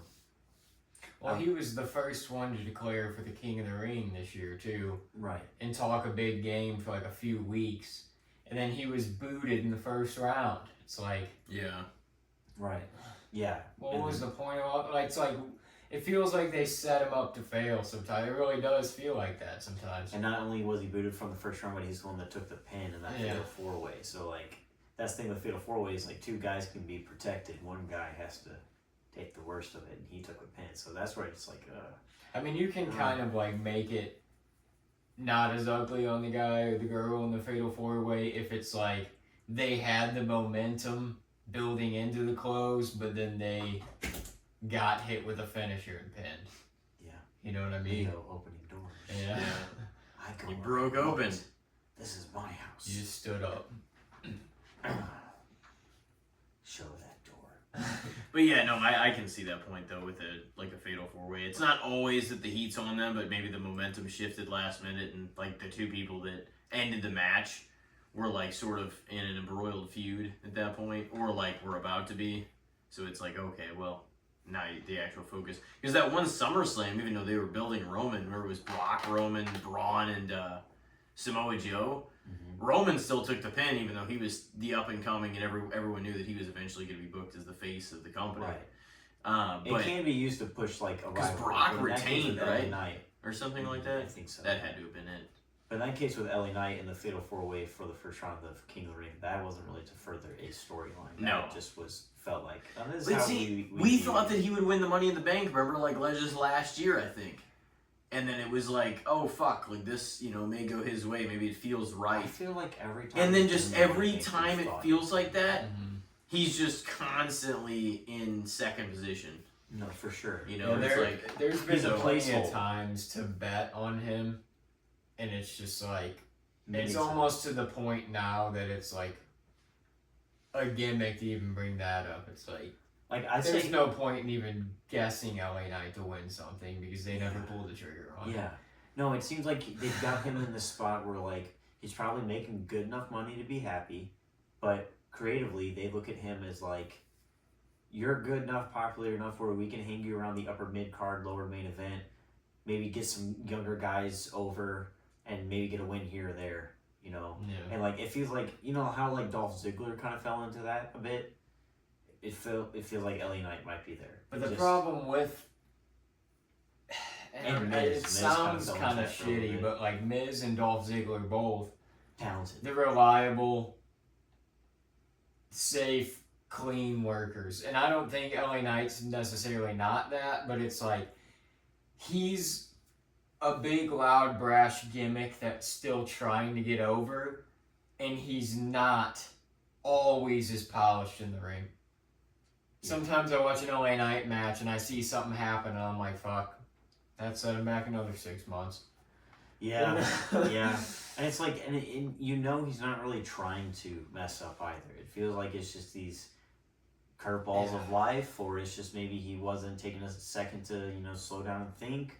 And not saying like, he was not caring, just like maybe he's just going fast paced. Maybe his brain's just going 1,000 miles an hour. But And he's probably in his head because it's happened a handful of times. right, and he's so afraid of messing up again. And once it's in your head, especially as a performer, where you're in a situation where you get one take. It's not really acting, like you're on live TV in front of a live crowd, you get one take. Mm-hmm.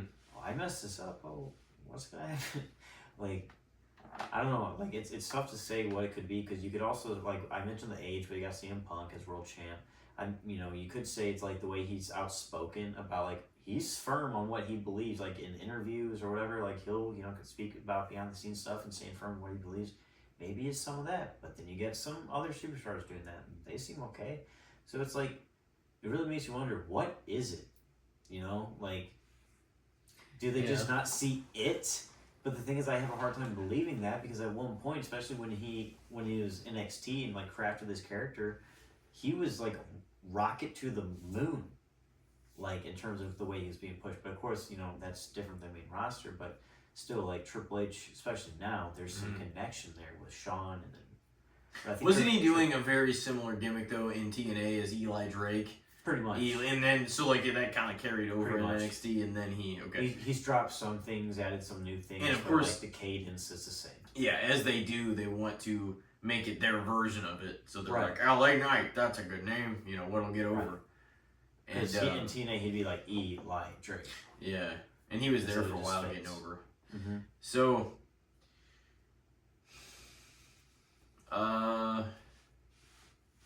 I mean, I would like to see him have some sort of world title reign even for a little bit. You know what I'm saying? It would be nice just to have gotten there. Just let him have. But it's like you also would have thought that would have happened by now. You know. So with that's that, where it gets discouraging. with that being said, like I'm gonna say fair, but that being said, I would like to see at some point him get a little bit of due, meaning like, you know, the world title or one of the world titles, just even for like a short stint, you know. Yeah. Yeah. I don't think it would be longer than like 3 months or anything like that. But No, I agree, and like I don't think he'll have a long run. And if he does win the world title, I don't know which one it'll be, but whichever it is, I don't think he's gonna like hold it more than once. Like he's gonna be a one-term champ probably. just to have Just to give make them the an Just to accolade. give him happy. yeah, just to give him the flowers, and like after that, maybe like near the end of his current contract or whatever, like especially if they don't plan on re-signing him for whatever reason, or if he wants to leave, just like, but also too, WWE, especially now with TKO, under Vince they seemed more willing to take those types of shots, but with TKO now they seem so much focused, especially with the world titles, the men's, of like who's the money draw, who's the big name. Look at how much it's being handed between, you know, the same set of big names. Yeah. Roman, Seth, Cody, a little bit of Drew, but not They that took a long. chance on Jay Yeah, they took a chance on Jay. It because he kind of was getting backfired. over like Yeah. merch wise and Right. with the kids and It felt like Gunther was, and Gunther felt great when he was, you know, world Yeah. champ. But like when they gave him this chance against Cody recently, it felt like, oh, this would be. they just booked Cody's him gonna to get it. kind of seem And like now a he's dumb 0-2. dumb. Yeah, and now he's 0-2 against Cody in title matches in the last month, and so it's Well, like. I mean, Gunther Sammy probably like not getting the belt completely now. fucked him the last time, but like Right. it's Still, still, it's like the way that they booked this whole rivalry. It's really advanced Sammy as a character, which is cool, but it does almost feel like it's been at the expense of Gunther and like Cody's matches and their story. Right. It's like, well, these are top guys too. Yeah. Right. And with the King of the Ring finals being like Jay and Ola, like it's a whole conversation we get into, but like it just feels like it's a placeholder. Sammy and Cody is a placeholder because Brock may interfere, costs Oba the match. Jay wins, faces Cody because he doesn't want to go against Roman, and so then you know. And you got the whole Sammy's- bloodline trying to control. But then the Sammy's whole just a brand placeholder. again. This whole Yeah. thing with Sammy is just to get us to SummerSlam. Well, So then- you know Sammy's not going to win. So it's just like my You whole could point have is like, Sammy win though, because that could be interesting as hell too. Because him and Jay are like best friends. do you think that's more likely to happen under Vince or TKO? And that's kind of my point. Is like it feels like under Vince he was Vince more would have willing to never like. put the belt on Sammy either. He didn't see it. Oh, dude, I don't know though, because it's like it felt like Vince would get those spur of the moment, like, and Sammy even Yeah. said that in an interview. Triple H is much more calculated, where he's long term booking and things like that. Where he said, Sammy's like, I think I really did have a better chance of being world champ under Vince, because Vince would get these spur of the moment feelings of like, yeah, this is what was playing, but you know, screw it. Today you look great. You're speaking great. Whatever. Like, and he'd give you. I'm gonna change the result on the day of. You know what? Wow. And how many times? We've had a damn good conversation, pal. You're winning the belt. Yeah. And how many times did we hear stories about him rewriting Raw like an hour Yeah. before they went on air, or even at times rewriting He it would- as Raw was going on? Like he was just writing as Raw was. He would be airing like live. enraged at the script, and he would like rip it up, and they'd Yeah. have like an hour. Right. Sometimes less, or like I said, writing Yeah. as they went, and so it's like. But with Triple H, it does seem like a much more well-oiled machine, to where like the spur of the moment, like, oh, you're just gonna get a world title, like Jinder Mahal. Yep. That would not have Yeah. happened. Well, that under was Triple because H they're trying TKO. to get over with the Indian crowd. Right. And But even Yeah, with yeah. that logic, I still don't think TKO under this regime. That's something. yeah, they would have. They would have saw the dollar signs and getting a new nation on board as fans. But Yeah. and it stuff. didn't really They work would've with did it. Jinder though. That was more about the international outreach. Yeah. It didn't really work with Jinder though, did it? Like, did it? I mean, don't they know the liked him. numbers, but well, of course they liked him. But like, did it succeed the way Vince thought? Because I mean, Jinder had a decently long run, but after that, he never, not even the world title, sniffed the main Well, they event. weren't the gonna main event fucking put again. him back there, you know. Well, I no. don't think. No, but like still, that's what I'm saying. Is like you can tell this was all a ploy and this was a business thing. And with TKO, you can, It but is it really makes weird sense. that they Like did that. This Yeah. is what I brought up a few Cody episodes makes ago. sense, Roman makes sense, Jinder Is- didn't make sense. Is That's because Vince was random as fuck. do you think creatively Triple H even has the kind of pull that he used to have with the TKO overhead? No. It doesn't. It kind of seemingly as time goes on, it feels less and less like so. It seems like Triple H is more of just making sure that these things happen, or making. He's the orchestrator, like he's given the script and he has to bring it to life. Yeah. But it does feel like more and more, especially with the reports you're getting from dirt sheets and whatnot, or whatever source of like you're hearing about shareholders, especially the owner, the president of TKO. Like he's the one that pushed for Cody to retain over Randy and for Pat McAfee to get involved in that whole storyline, whereas Triple H wanted pushed Randy for to Travis be Scott Cody. last year Yeah. too. So it's like you hear about things like that where it's like, in that instance, Triple H really can't do anything. Those are his Yeah, bosses. he's the Like, head he of can't- creative. What are you gonna do? Tell your boss no, and then you're fired? Like, because TKO does seem like cutthroat enough to where if Triple H were to try to give some pushback, I'm sure he has here and there, but Yeah. like to the point where he's just being like not listening to anything they try to do creatively, they can him. Yeah. They can him.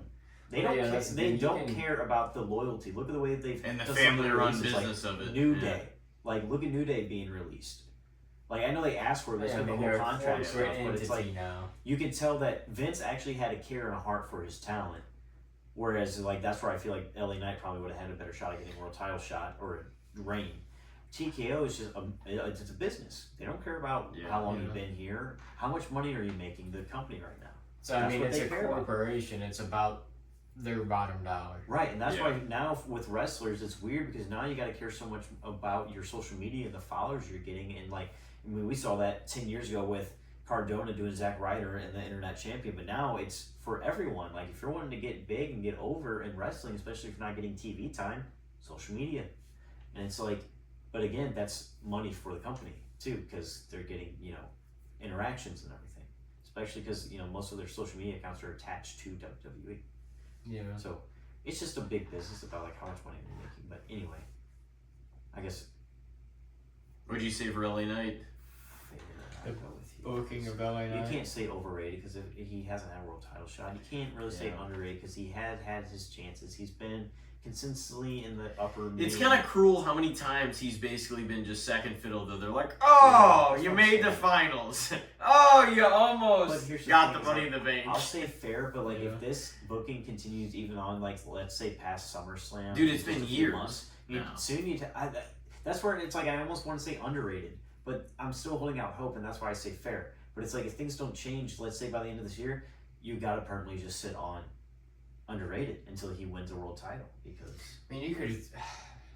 It's almost at that point already because people have been on this hype train for like a year and a half. ever since he hit the main event, or not the main event because he was Max Dupree, but when he switched back to LA Knight.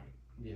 Like That'd be even longer, like 2.5 years. He's pretty been much doing when he this had shit. that Rumble match against Bray Wyatt in that dark match, the Mountain Dew Pitch Black match.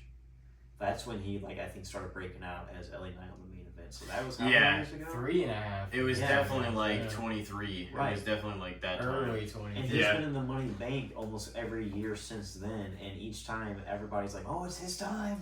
Well, it's like, the Money in the Bank, he's almost wins. Nothing. He's the last handful in the Rumble. He's in the Chambers. It's like all these different things that he's been in and been around, but Right. he never wins it. Yeah. Okay. So yeah, sorry. Fair. Fair. Okay. Alright. You got one? Yeah. Let's go Barry Bonds. I know we were touching on the home run stuff, but Corey just would be happy about that. Yeah, but it's just it's a good topic because it's just the banning of just not he wasn't banned, but it's just there's a lot of people that think that he shouldn't be counted, of course, because of the steroid use, and his home run shouldn't count. Should still be say Saint Hank Aaron because even before Bonds it was McGuire, he beat Hank Aaron, but then even McGuire used steroids. But just what do you think? Should he count? Is he Oh yeah, he should absolutely count on some level. I just don't know do you agree how. with steroid use? How The much thing is, that, it's not that I'm, but there was pitchers and hitters on steroids that did a lot of, you know what I'm saying, in the same era, and it's just hard to quantify that because it's hard to disqualify anybody, but at the same more time, than they caught. Yeah, More than for they sure. caught.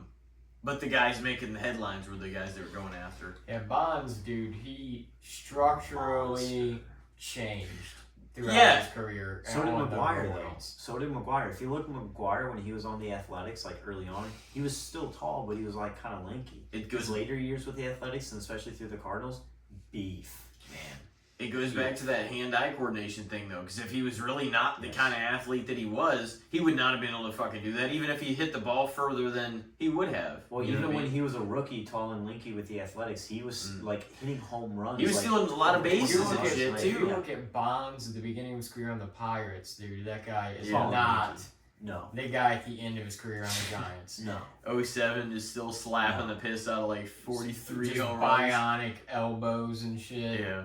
Well, yeah, that's like surgeries, and Yeah. pains, injuries. He whatever. definitely looked like a different guy. No, 100%. I mean, Sosa, have you seen Sosa? well, I mean now, but that's not due to Yeah. steroids. That's due to whole No. something else. No, I know. Bleaching skin or whatever. I don't know exactly what's going on there. Yeah, no, Elijah showed me because I didn't even know about it until Oh, he yeah, showed me man. like some time ago on the pod. Like it's kind of a Michael Jackson situation. Yeah. Like he looks white. He's like, doing some kind of, it's a legit choice. Yeah, he's no, like he's doing a intentionally doing cream it. and Yeah. shit like that. Yeah. Yeah.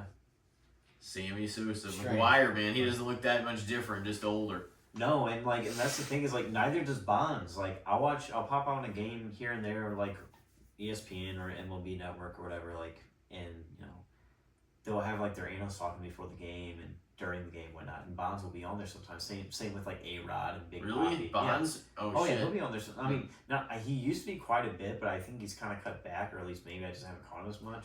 But it's been a lot more of like A-Rod's on there. They've had Anthony Rizzo on there a lot, but like every once in a while, Big Rizzo Papi. don't play anymore, huh?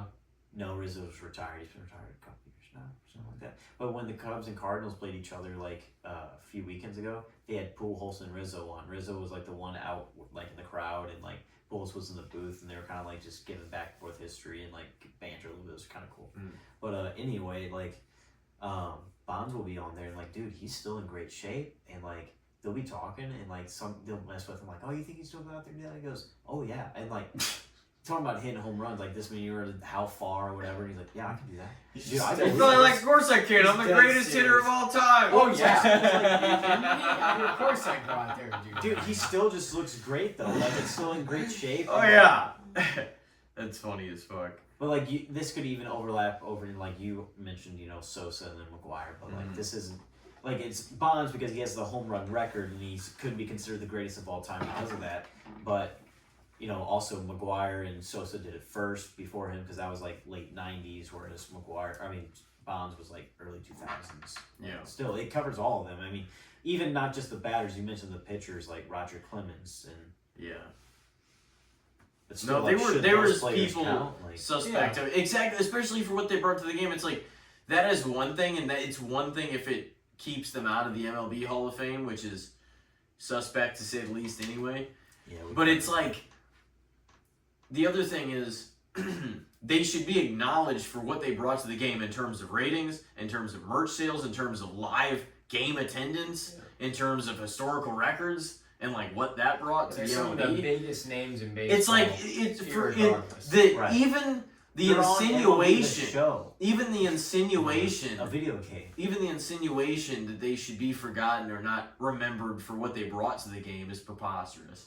Right. Because that was a insanely popular time in history, like especially the late Oh, yeah. 90s and early 2000s when those guys were. MLB was popping when they were What, popping juice and popping Yeah. home runs. Because the 94 strike that was really detrimental to the game. And I'm not saying like they didn't have, legal things back then. They definitely did. But like, look at now.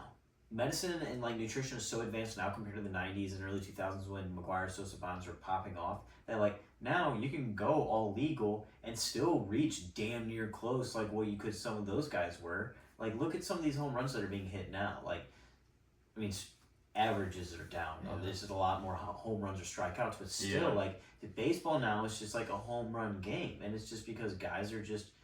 I mean, launch angle is one thing, but that's more of a science behind it. But still, it's just like hit the ball hard, and so guys are just focused on getting big and like lifting weights, and I'm sure taking all this other nutrition shit. and like and it's like they may not be taking like illegal steroids, but they're probably doing everything they can within legal boundaries to get to as close as they can to that.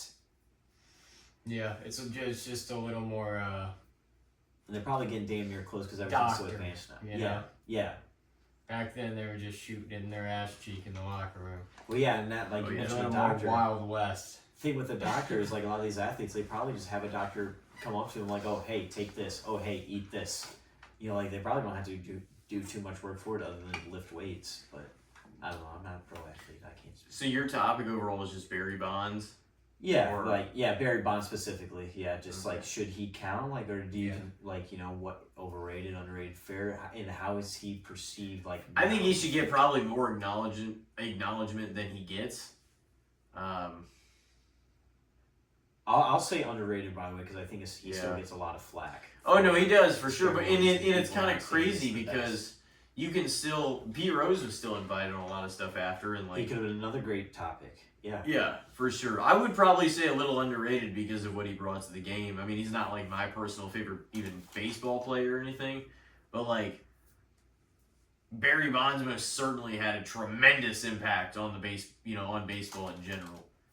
And I just think some of that era of guys is completely swept under the rug, like a lot of times. You know what I mean? Now, and baseball was always the sport that prided itself on its history and lineage, and you know what I mean, everything that it was rooted in. Baseball even though the taps game into has history a lot evolved, more. yeah, even though the game has evolved and changed as years have went on too, and they made larger bases and lowered heightened the pitcher's mound and banned the defensive shift, and there's a lot of different things that they've done. This pitch Pitchers clock, don't bat anymore. that's true too. The DH rule, like there's so many things that they've done to kind of shape The new and ABS system, facilitate with the more strike offense zone. too, to keep the game even. But right now, it's caught up to a place where it's again more strikeouts and home runs, and I think there's some in between, but it's definitely more. It always gets back to that place, and then they got to even out the playing field again. You definitely you still have a handful of guys Literally. today, it seems like, but like say in the 90s, 80s, like think of Ozzie Smith specifically. Guys who would just hit for average didn't really have any home runs. Probably had less than 10 home runs a season, but would hit on base. But would get on base and get some RBIs, drive some guys in. Like they put the ball in play. And I think of the 80s Cardinals were known throughout most of the entire decade. It's just Whitey small ball. Because Whitey just get on base. The manager, and that was his mentality. He's don't worry about just trying to hit it out of the park. Because when I was a kid and I would just try to swing to the fences, whoever it was, whichever parent would be quit trying to swing so hard. When you're trying to swing so hard, you're not as accurate. You're more powerful, but not as you're just accurate. gonna pop out. You're a kid. You're not. Because everybody wants to be that home run hitter. Everybody just just smacks the shit. But if you just try to relax a little bit and swing a little bit softer, and just try to be more accurate, you're gonna put the ball in play, and who knows, might get doubled, might be a good line drive single. But either way, you're gonna have better control of the ball where you hit it, and just have a better average. Yeah. But yeah, you don't see that too much anymore nowadays. It's you still get some speedsters who will steal a base or hit for average, but even power hitters back then. Look at Pujols, who again we covered, or Prince Fielder. Prince Fielder was batting at least over 280, hitting over 30 home runs, and seems like those days are kind of gone. Didn't he have a medical condition? He had to retire early. Yeah, I thought he retired at 32 or something. He got Retired he got really one or young, two yeah. neck surgeries. He had a bad neck injury, and he doctors. I liked him a lot. Yeah. He was young. He was early 30s. He could have kept playing for at least another 5 years at least. But yeah, he had one or two neck surgeries. Smashed the piss out of some home runs in the home run derbies before, played some All-Star games. He does play He some had a great rec league career right now. before that happened. Yeah. Does he? Yeah, he plays some rec league right now because I saw a video of him and a bunch of former MLB players, and they were all asking who still got it, because they're older, and all of them were saying Prince, probably because he's one of the youngest because he had to retire so early. Mm-hmm. But yeah, dude, Prince was a stud. I remember a big reason why during the late 2000s, why the Cardinals and Brewers had such good rivalries, because it was Pujols versus Fielder. Yeah. But sorry, got off topic, but yeah. In early 2010s, we'd both make the playoffs and shit. Yeah, because they also, they had Ryan Braun, who was a good power hitter. Oh, yeah. We had Matt Holliday. Because by that point, Roland and Edmonds were gone. Yeah. It was kind of Pujols, Yachty, and Holliday. Do we answer for that one? I What did you say? Underrated. I think I would say fair as well. I mean, it would be fair to underrated. If anything, I'd lean a little bit in the underrated direction, but like I think he should definitely still be in the record books of the record he holds. Yeah. If anything, there should be a little asterisk there, but it's like everybody knows the story. Right. And if you don't, then it's like that's what that's for. It's like, okay, well, this happened, there was a scandal with this guy and stuff like that, but you can't take away the fact that he still set the home run record. Yeah. You know. I mean, Hank Aaron acknowledged that he was the new record holder whenever he broke it anyway. Right. It came on the projector during the game when that happened. And so it's like, I mean, nobody else is the fucking home run record holder, right. Regardless of what kind of asterisk you want to put up. Like, not even necessarily disagreeing with that or putting that into question, but it's like currently as it sits, there's nobody else that's the number one home run hitter of all time. No, for sure. So it's not like you can even debate that. I think like like a statistical standpoint. I think if you just want to say home run total, like in general altogether, he for sure should have it because it goes again to hand-eye coordination. Like taking steroids is going to make you hit the ball further, but it's not going to help you line up the bat with the ball better when it's coming in at 90 miles an hour. So if you want to talk about home run total altogether, let him have it. If you want to talk about distance, that's where I think you could argue it a little bit better because again, we're talking about how much further it lets you hit the ball, not lining up the bat. Not actually giving the ability to hit the ball. Right, just hitting it further. Yeah. So, I mean, there's like, I think I can't remember if I said this off the air or not, but like, off the steroids, those 500-foot home runs are just like upper 400s are probably like mid to lower 400s, but he's still hitting them. They're still home runs. They're just not as far. The other argument is, before even he was real suspect of taking steroids, he was already having the trajectory of a Hall of Fame player. Yeah. So McGuire was too. Yeah, exactly. And they did change, like, you know, they looked different as time went on a little bit. Yeah. McGuire had this just like super like chest and just fucking Superman looking ripped. build. Yeah. Yeah. Oh yeah, they looked like giants, man. Bonds did too. But you Bonds didn't was care a because you're giant. like, this was the character era. 1998, you're like, oh my god, Mark McGuire. Dude, Bonds was built like an NFL tight end. He just looked like Superman out there, just fucking smashed the shit out of it into Big Mac land. Dude, and then you It's had like- and then you had Big Poppy and Pujols, who were like, some people question this, but I think by this point MLB was so strict on it, it's not possible. But I believe they were natural. Poppy and Pujols, like those were just some big thick boys, like Yeah. especially Poppy, man.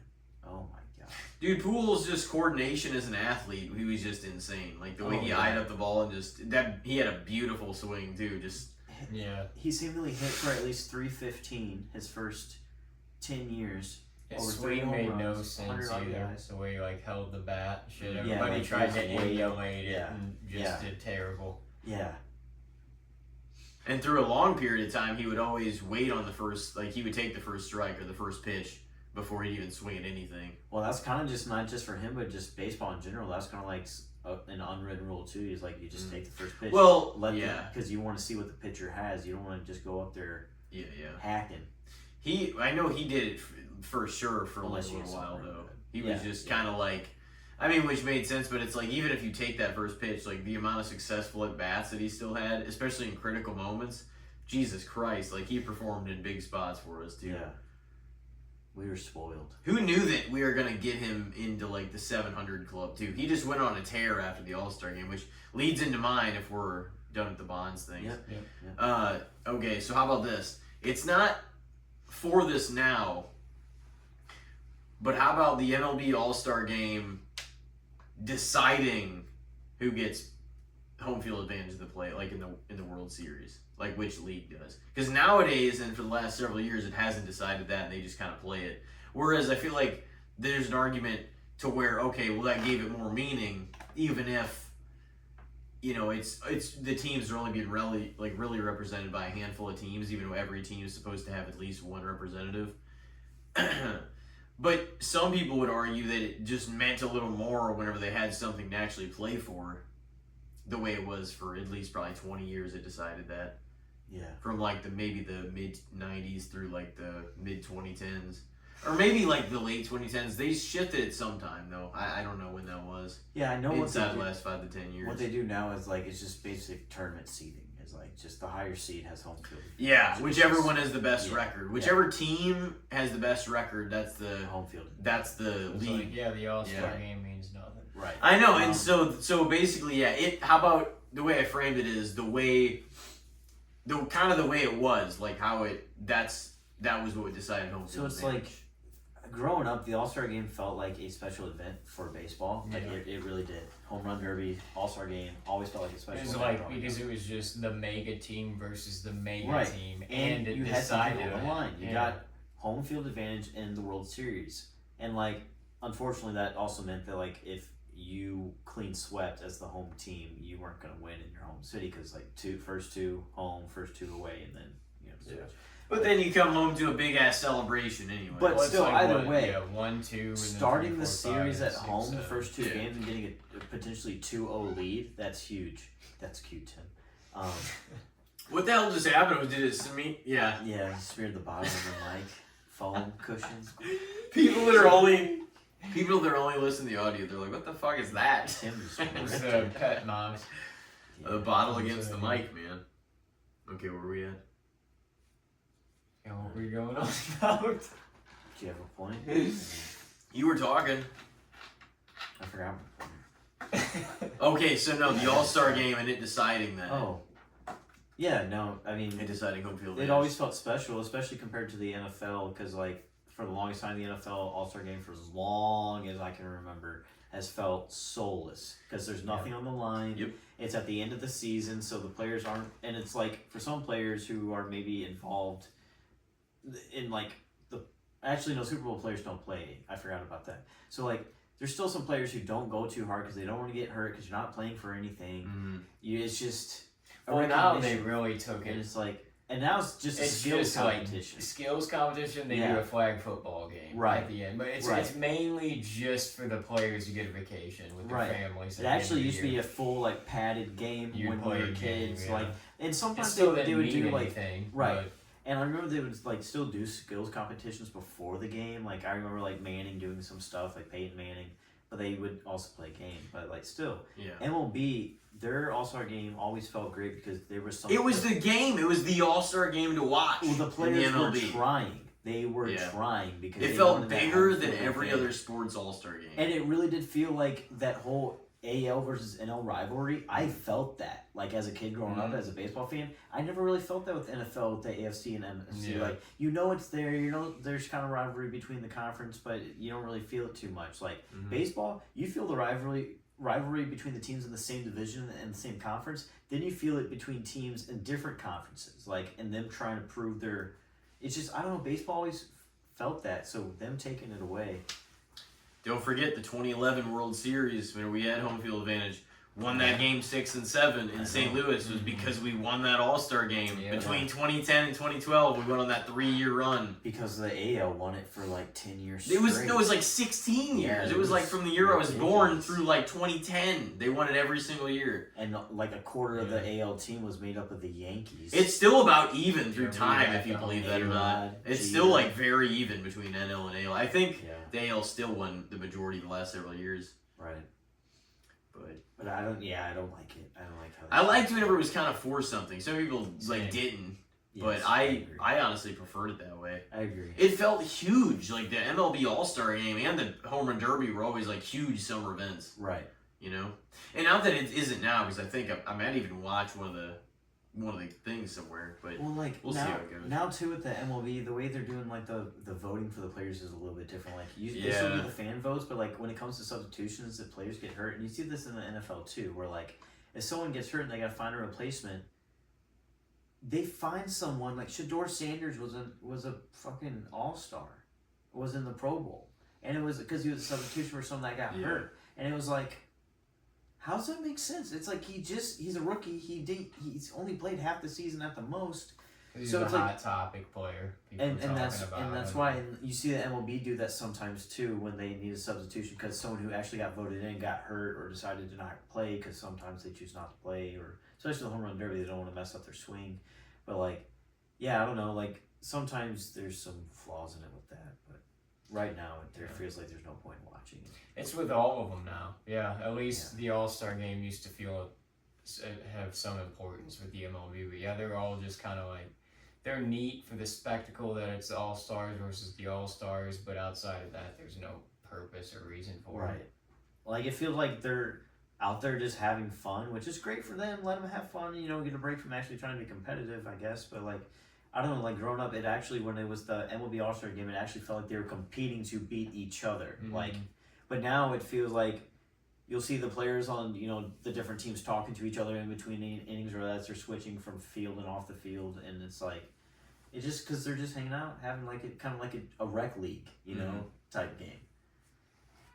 So are we voting on the old method or the new method? The old one, how it was deciding how the World Series was playing out. Underrated. Yeah. Now I would say, since it's taken away, I'd Underrated. say underrated. For sure. I did prefer it that way. You don't know I what's think gonna happen it's to still what's fun to watch it, or like the Derby, but it's just, there was just something about it that was just more special then. You know what I mean? Yeah, for sure. And I felt that all the time. Like, 'cause it felt like must watch every year. Even if you didn't watch a lot of the regular season games, you're like, dude. Because especially when we had a killer team, you're like, oh man, these Cardinals are starting. We gotta fucking watch it. Yeah, because for a while the Cardinals had at least like Wainwright started one too. Yeah. Yeah, Wainwright. Yachty was That behind was the sick. plate a lot. Pujols was playing first. Holiday It's was like- usually making it like every other In the year. field. Yeah. That was sick. I think Freeze made it one year in like 2012. Edmonds Roland did. Yeah. Yeah. Well, Yeah, like that was even later awesome. back then. Yeah, those guys. That was awesome. Chris Carpenter, Jason Isringhausen, a lot of those guys. And So we- yeah, what do you guys? What I'd do you say guys? underrated. Underrated For the for old like the method. old, yeah, Okay. for sure. Bring it back. I guess I was gonna say we could flip it back around to you. Alright, well, this one, I mean, usually how it goes, but the second one's a little less dense. But, I mean, you don't have one anymore. I have one in my new place. I don't mind it. I ate it earlier. But what do you guys think overall? I mean, we're all single guys, so it's a little different from our perspectives. But eating meals at the kitchen table. I feel like all of us don't do it probably all that often. No. And even when I was in a long-term relationship, like in those several years, like we never really ate at an official like table. Like I feel like you do if you're a fan. we'd eat at like something like this, where like it'd just be her and I, and we'd sit on the couch and we'd use the coffee table. Like, but we never, and like we'd have the TV and we'd watch the TV, but like we never like really had like sit down at an actual like dining table, no TV around you, and like just be present and like, or a table made for dining. Like, but we had the option a little bit. Growing But up, we all I would did. say I would prefer it now. Like, I did it growing up with my parents for sure, but there was a good mix. Once I got older too, it then became at points like TV trays, like, and then we just eat in the living room and like instead of the dining room, and so like and watch whatever was on TV at the time. But I if I could have it now, I would probably say like now I'd say underrated, because it's like I feel like we less people do it. Though, right, too. less people do it. It's not as popular because we are so plugged in, and it's like it could be seen as like a good chance if you're like. But you're saying for like just us though, like as a single person. I mean, from like, our if we're perspective, home it's alone. different. Yeah. I In have that done case, it I'd in- probably be in front of the TV every time. in my place the last couple of days, but it's just because I'm like, oh, I make something right here, kitchen table's right here with a bench, so I'm just gonna take this to here and sit down and eat it. It's not really like, oh, I gotta set the table. Yeah. You know what I mean? Like, it feels like whenever we were growing up, it was like an occasion. It's like, oh, the family, we got to get together for dinner, the table set, the plates are out. Yeah. Because it's a together thing. Yeah, And it together unites together. the family. Everybody gets to say how their day was, what happened, shit Right. like that. You Yeah, know? we did that too, and then like I said, once I don't know, like some point in high school, like we just kind of I don't know, shifted to the living room. That's how it goes, I think. Yeah. As kids get older and shit too. Yeah. It also just feels more casual to be like, yeah, let's just flip on the show, let's watch it while we're eating, or kind of like almost like a snacky vibe, as opposed to like, all right, let's sit down. Not that there's Right. anything wrong with it, but you can kind of be a little more casual. Whereas like if it's you and two kids or whatever with your husband or wife, it's like they're all gonna sit down, and plus, not That's to why I mention asked if like Elijah specifically was talking about like single guys or just if you have people with kids. In If you have, general. I think he was just saying that's our perspective because that's our current situation. That's but we live. I'm gonna. I don't know. What do you think? if I'm alone, I'd say it's like I don't know. It's fair. Like I was kind of if I'm leaning alone, towards fair. Yeah. most of the time, which like I'm just gonna watch TV if it's just me. But if I am with someone, I'd probably say underrated because it's like I feel like we'd still end up just watching TV, whether it's like someone romantically or just a friend or whatever. Like I'm still gonna end up watching TV, but it would be cool to just like sit at a table, no TV or phone, and just like have a conversation while we eat. You know, like kind of old school type. Like I don't know. I guess overall though, I'd say fair. Yeah, that's what I was because it's also always still going to be an option to where if you want to do that and not sit in front of the TV and just sit across from them or just like sit with them and eat. Yeah, just do it maybe a to handful do of it days that a way. week. But like it also really depends on your circumstance. If it's just you, if you have a family, if you're with somebody, like all those things alter it Right. at the same time too. So I think it's fair. I never really sat at my table anyway. That's why I was like, I'm just gonna shift some things around, get rid of that. But yeah, we sat at it and stuff for like a little while. But it's the same thing. It's like you find yourself, all right, well, if I'm gonna eat, I'm gonna do something also at the same time. I'm gonna flip on my show, my movie, or whatever else. Because I'm not gonna just sit here like I don't know. I've done it. I do it. I think one reason why I have like dinner in front of TV is because at lunch, especially Monday through Friday when I'm working construction, I'm most of the time eating my lunch in my car. Like like maybe I'll have the radio on, but sometimes, especially now when it's like nice out, I have nothing playing, have the windows down, just listen to outside and letting the breeze blow. But like so then it's like I kind of get a little bit of that experience a little bit where it's like I didn't have any stimulation, just kind of sat here, maybe like pondering on some stuff and like ate lunch like. So then once I get home, just wanted to chill, pop on a show. If there's your time, that's your evening to do your stuff. But if I have a day of work or just like a day out on a weekend where it's just like instead of I get that chill time in midday, instead it's just go, or it's just like a lot of I don't get that moment. Then probably come dinner time, I probably just doesn't have to be like at a table. It could just be sitting down, but there'd be nothing on, just eating dinner, quiet. Yeah. I just feel like at one point in the day I need a moment of like unplug. Yeah. It's nice for everybody to just have a moment of some silence. Yeah. All right, I think you're up. Yeah, so in this one, it's going to be kind of like a small, simple, silly one, but how do you feel about meatloaf? Because low-key, shake your head if you want. No, I wasn't shaking my head. I was just like, that's an interesting one too. So I've been seeing some stuff sometimes. Some people hate meatloaf. Some people hate it, but I love it. Like I always had growing up. Like we were never poor, but we were never rich. I'd say we were like probably just bottom middle class. Probably like maybe just right below that. I don't know, but either way, like especially when you talk about meatloaf and you see the people who like it and don't, you can see some class difference there. And like I think of a good story of like FDR and Harry Truman. FDR was real fancy, real elegant, and he was president. When he died and Truman took over, the White House staff went from cooking like filet mignons and all these like lobster dinners to cooking meatloaf, which was Harry Truman's favorite dish. He was also from Missouri. Yeah. Yep. So like it also the shows only that, president from Missouri. Yes, but it also shows too that maybe like meatloaf is kind of just more of a Midwestern thing, like regional thing, especially Missouri, because like Truman liked it. I like it. I know there's a lot of people around me in my life that like it, but yeah. A lot of people think it's gross because it's just a hunk of meat, but like if you actually blend it with some other stuff in there and some spices and other ingredients, it's not just a hunk of meat. Like it's actually pretty good, and like you cook it right, it's juicy. And I've had some bad ones where it's just dry and crumbly, and like you can tell this is just tomato paste out of a can on top. It's like you didn't even try. It's definitely like one of the cheaper meals, but it's like. It can be pretty damn good and filling. That's the thing about meatloaf is it's filling as hell. Y'all 100%.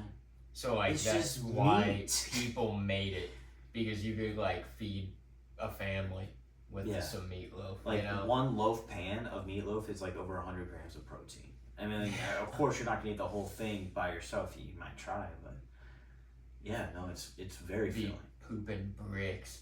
The meat Try to eat shits. that. You'd have the pan of meatloaf. meat sweats and the meat shits. All that protein, have you just stomach bricked up, dude. No, meatloaf is. Have you like had it recently? Or Not like, in Not in a while, yeah. I mean, not too many places. Like, of course, not a lot of places out and about have it. Like, if you want to find out about it, it's got to be like a Golden Corral or a place where you kind of serve yourself buffet type, where it's like, you know, where you Some it's not restaurants, fast food. some sit downs have it. Some sit downs have it, yeah. But again, it's like you're not gonna go to like a steakhouse and find it because again, it's like it's not the fanciest dish. If it's like a local inspired entity, like a lot of places, especially in St. If Louis, it's home meals, yeah. Because like without like the cafe has it. Without trying to use poor people's food, it's kind of looked at as. You know what's honestly really good? It's considered somewhat like that too. Is shepherd's pie. Oh, it's fire. It's so good. It's fire. Yeah, that's like A pot pie too. Yeah. So good. I remember Elijah Decently tried. simple. Elijah tried cooking a fucking chicken pot pie in the air fryer and like shit. cooked the outside, And but cooked the middle was whole still. shell, and it was just frozen as fuck in the middle of it. Yeah. And I hadn't been there for a long ass time too. Yeah. I've never been able to successfully cook a pot pie if it's not in the oven. Dude. Yeah. I just bought my parents this new oven. Excuse me. And installed it over the weekend, and like last night, made some burritos, and like it has an air fry feature. So I'm like, I'm gonna try that out because like I remember using an air fryer before, but this was like a like smaller air fryer you can set on the countertop. Yeah. I haven't ever used one in an oven. So I was like, I'll try it out because when I used this countertop one and made like burritos or like frozen things like that, I liked it better than the oven because it just, I don't know, food to me is better when it's air fried. It's like crispier, feels better. Yeah, it's crispified. Yeah, it feels a little bit healthier too. But I tried doing it. Bringing it back. I put it in there for the time it did, and maybe it was just like I don't know. I don't know if it's the oven or what, but like put it in there for the time it said, dude. Outside warm. To the point where it's kind of like if I held my fingers on there for a few seconds, I had to take my fingers off. So I'm like, oh, I tried it. Bit into it, dude. Middle, so cold. And I'm like, what? And it the just hell? it like ruins it for you before Yeah. you even get to eat it. Because you're just like, oh, it's not at all what I was expecting to bite into. I mean, I put it back in there, and instead this time I actually like baked it, like preheated the oven, then baked it. But it for a moment I was like, I don't even want I'm good, but I was hungry, so. No. Air fry stuff is deceiving. But Yeah. sometimes. Any of that stuff that's like, it takes a long time to cook in the oven, like Yeah. 20 plus minutes or so in the oven, it's always sketchy. Right. You're almost better off like doubling whatever time they give you. Like on these burritos I tried making, it said 7 minutes each side, like 7 minutes, flip, 7 minutes, and then you're done. I should have done like 14, flip, 14, and I probably would have been good. Depends on your Right. oven and everything too. Yeah, That's the thing with cooking Yeah. directions on shit. You gotta trial and error some shit, unfortunately, Yeah. before you get it right. Right. That's Especially always with the way new it goes. appliances you're getting used to, yeah. So did you guys give one whether fair, underrated, overrated meatloaf? I would say fair for meatloaf. I mean, yeah, it gets a little bit of hate, but it's still like a vastly made thing, especially for At least around here. middle class families or people with just a lot of kids and stuff. Like, it's a cheap enough, easy meal that's can be pretty good. And that's about all I can say. I've had some good meatloaf, man. I've had some good meatloaf. Yeah. I've never had any like knock my socks off meatloaf, but I'm No. not one to be like, oh god, if that's what somebody's serving, Right. I mean, we had a decent amount growing up. I don't think it's edible, but it's not like gonna be my first request. Definitely I would say edible. most of the time, but I would probably say fair because some people do kind of take a crap on it and the idea of it, and they're like, that's not, I feel like those It's people gonna probably be- haven't even tried it. They just look at it, which it does look Yeah. kind of gross even before Yeah. you cut into it. There's some of the tomatoey paste looking. I know what you're saying. Like, kind of does look weird. Well, Though. and then that's But different, sometimes too. it's Some people really use good. tomato Like, paste, it's really good. and that differs too, because some people, the sauce on top, use tomato paste, Mhm. some use ketchup, some use like a combination of like ketchup and spices or tomato paste and spices. So like even that differs. And I've Yeah. had all of it. I think I like ketchup more than the paste, but like still.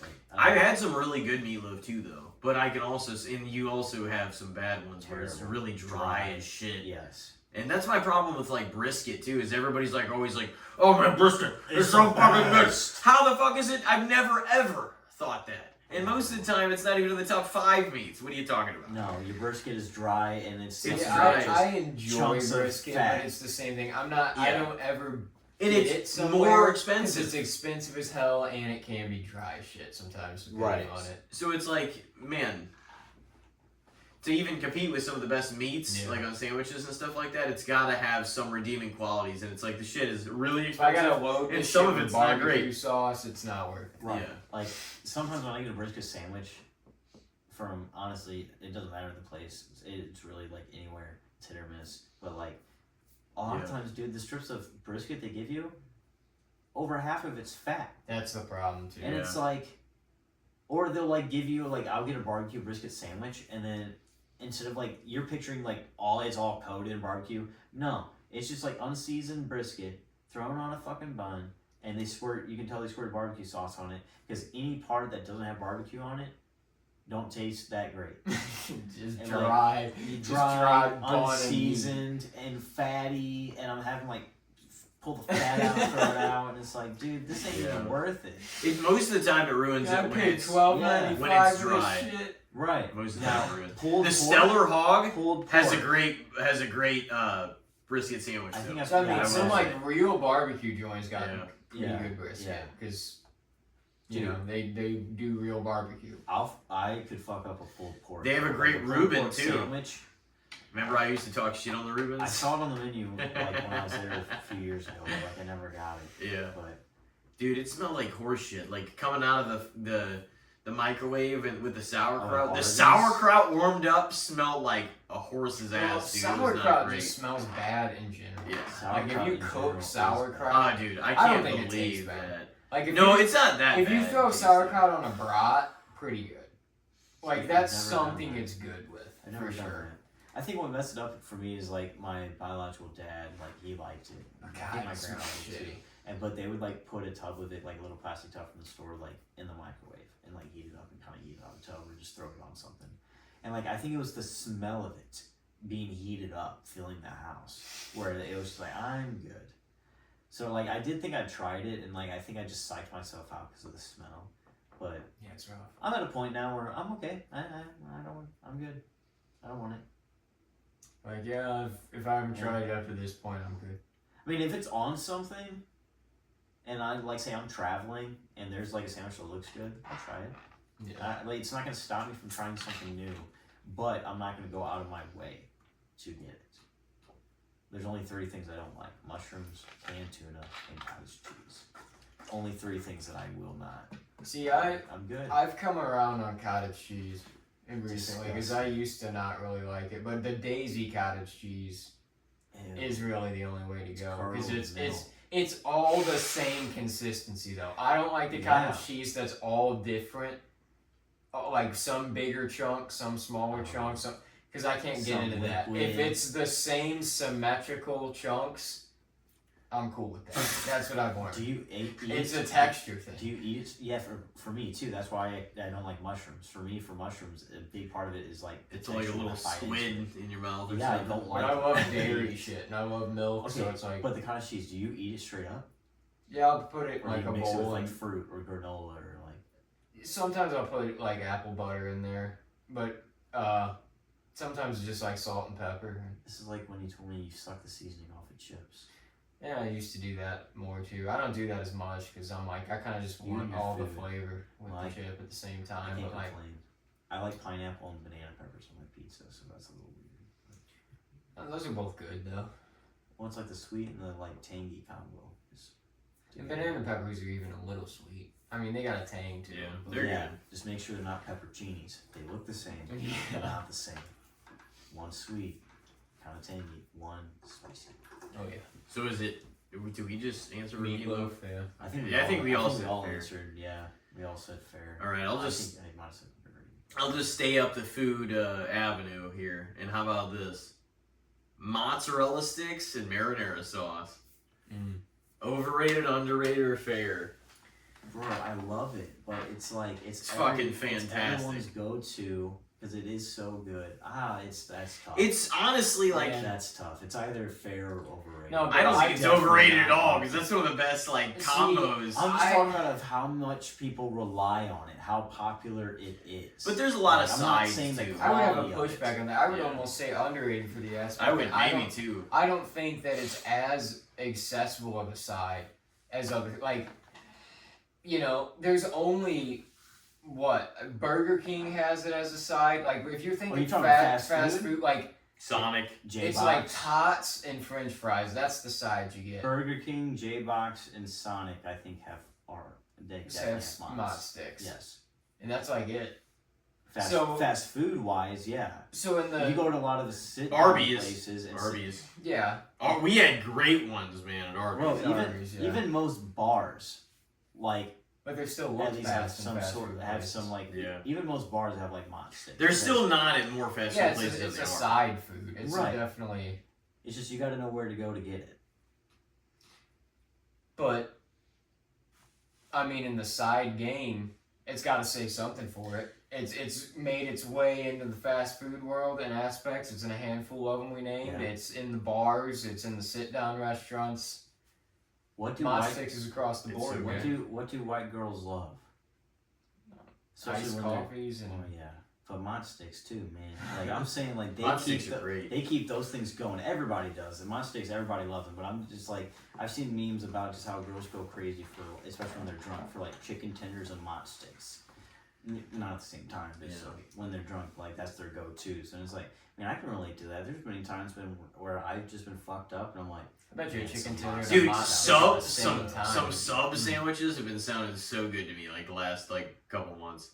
so Like, oh man, like Jimmy John's or Subway or anybody else. Jersey really. Mike's. It is all- fucking we fun. I'm like, need ways man, to come back. And maybe that's because like growing up too, like they'd always get in the summertime like those long sandwiches and stuff for the everybody if you had a picnic or if you had a celebration of some kind, whatever. Yeah. But it's like sub sandwiches in the summer just sound fire. fantastic. Yeah. Yeah. You get some Cold crunchy, cuts, you get some that's why. crunchy lettuce on there, It's bro. refreshing. Like where Oh, when you yeah. bite down on it, the lettuce crunches. Mm-hmm. Ooh, refreshing. Got the nice slice of cheese, the cold cut meat. Ooh. That's the thing is though, it's great in Old summer, but I tomato. don't want it in the winter. Just like soup. Soup's great in the winter. Don't want it in the summer. Man, I eat all those foods all year. I don't. If it's like a cooler summer, I eat chili all Yeah, fucking same. year. Chili, But, like, soup. When Some I, of get your home, maybe. when I get home from work, like I usually get home like 3 or 4 o'clock, whatever, depending. When it's still like hot out summer afternoon, I'm not having soup. Later that night, if it cools down, say like 75, 70, maybe even cooler, yeah, I'll have it. But like, that's, I don't know. With coffee though, I'll still take my coffee Yeah. hot all the time. Doesn't matter when. Yeah. Black. Like a psychopath. Like an old man. Yeah. Or just, a nutcase. Well, that's what some people say. Getting up in the morning just. You said it wasn't really black- working for you though black as much coffee. now. Coffee? Well, it definitely makes me have to pee. It Yeah. does wake me up because it's like It I'll does. have like a little bit of water when I wake up. I don't usually eat too much when I get up because sometimes it's just like I'll eat and get full and not want to do anything. And I'm supposed to get up and get going with construction. So like I'll drink some water, sometimes take some vitamins if I'm feeling a little groggy, and then like have some coffee. So it's like one of the first things I consume. So like it definitely gets me going because of that. But if there's days where like I have an energy drink before and then later that day have a cup of coffee, I'm not feeling it. Because it's like a cup of coffee is like 125 milligrams, something like that. Maybe less. I know no more than 125. And like I'm the type of person that's drinking the brands that are like 200, 300 milligrams, like the Bangs, Ghosts. I've been trying to like monitor it a little bit better, be more conscious about like the caffeine intake. Because like I'm only having like one day here and there. There was a point a couple years ago where it was like a couple a day. But even when I get one, like here and there, I'm trying to like not go for one of the higher dosages. I'm trying to go for like one that's maybe 120, like a Monster, or like the Bum Energy, like the Dr. Bums or whatever it is. And those are like 115. Yeah, like, you know, like where it's like pretty much the equivalent of coffee. But yeah, I mean, it just depends. If it's one of the first things I have in the morning, I feel it. But if I follow it after an energy drink, I'm not feeling coffee because it's nothing compared to that. Yeah. It just makes me have to pee. And the days, I'll usually have one or the other. I'll have energy drinks or I'll have coffee. Yeah. Yeah. I could see if you have an energy drink first and you're not really feeling that coffee. No. Yeah, it almost needs to be one or the other. It's fucking tough to go from one. Talk about consistency. Like coffee's one thing, and then.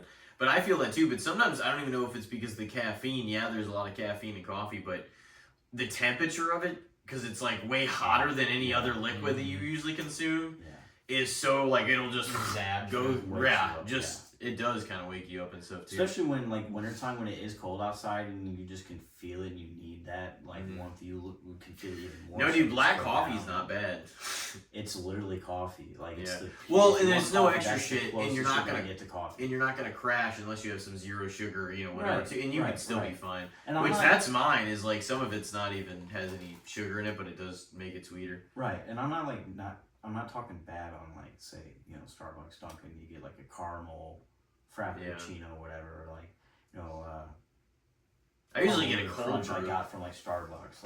Like cold brews are good. Like I'm talking like the ones where you're adding the whipped cream or the sprinkles, or like like the shots of creamer or just whatever. You're starting to add the sugar and whatnot. Like where it's like a lot of people are like, well, I like black coffee is disgusting. This is coffee. It's like actually the black coffee is the closest thing to coffee you're gonna get. It's But- the purest form But of. my thing is like those Just drinks are coffee, still yeah. good. It's just I can't have that as the first thing I drink in the morning to get me going. Yeah. I'm going to crash with all that sugar. Yeah. And you'll have a stomach full of Right. treat when you're out working in the heat. Yeah. Especially You're now in like, the "Oh." summer. Yeah, I'm gonna be feeling. Talk about terrible. curled milk. You Yeah, put too no, much I'm of good. that bullshit in there, you're gonna keel No, over. I'm good. Even like eating lunch when it's too hot out. There's times where I won't even want to eat lunch because the heat has just zapped my appetite. And honestly, at that point, I'll just drink water and stay full on the day with water, or like something with electrolytes.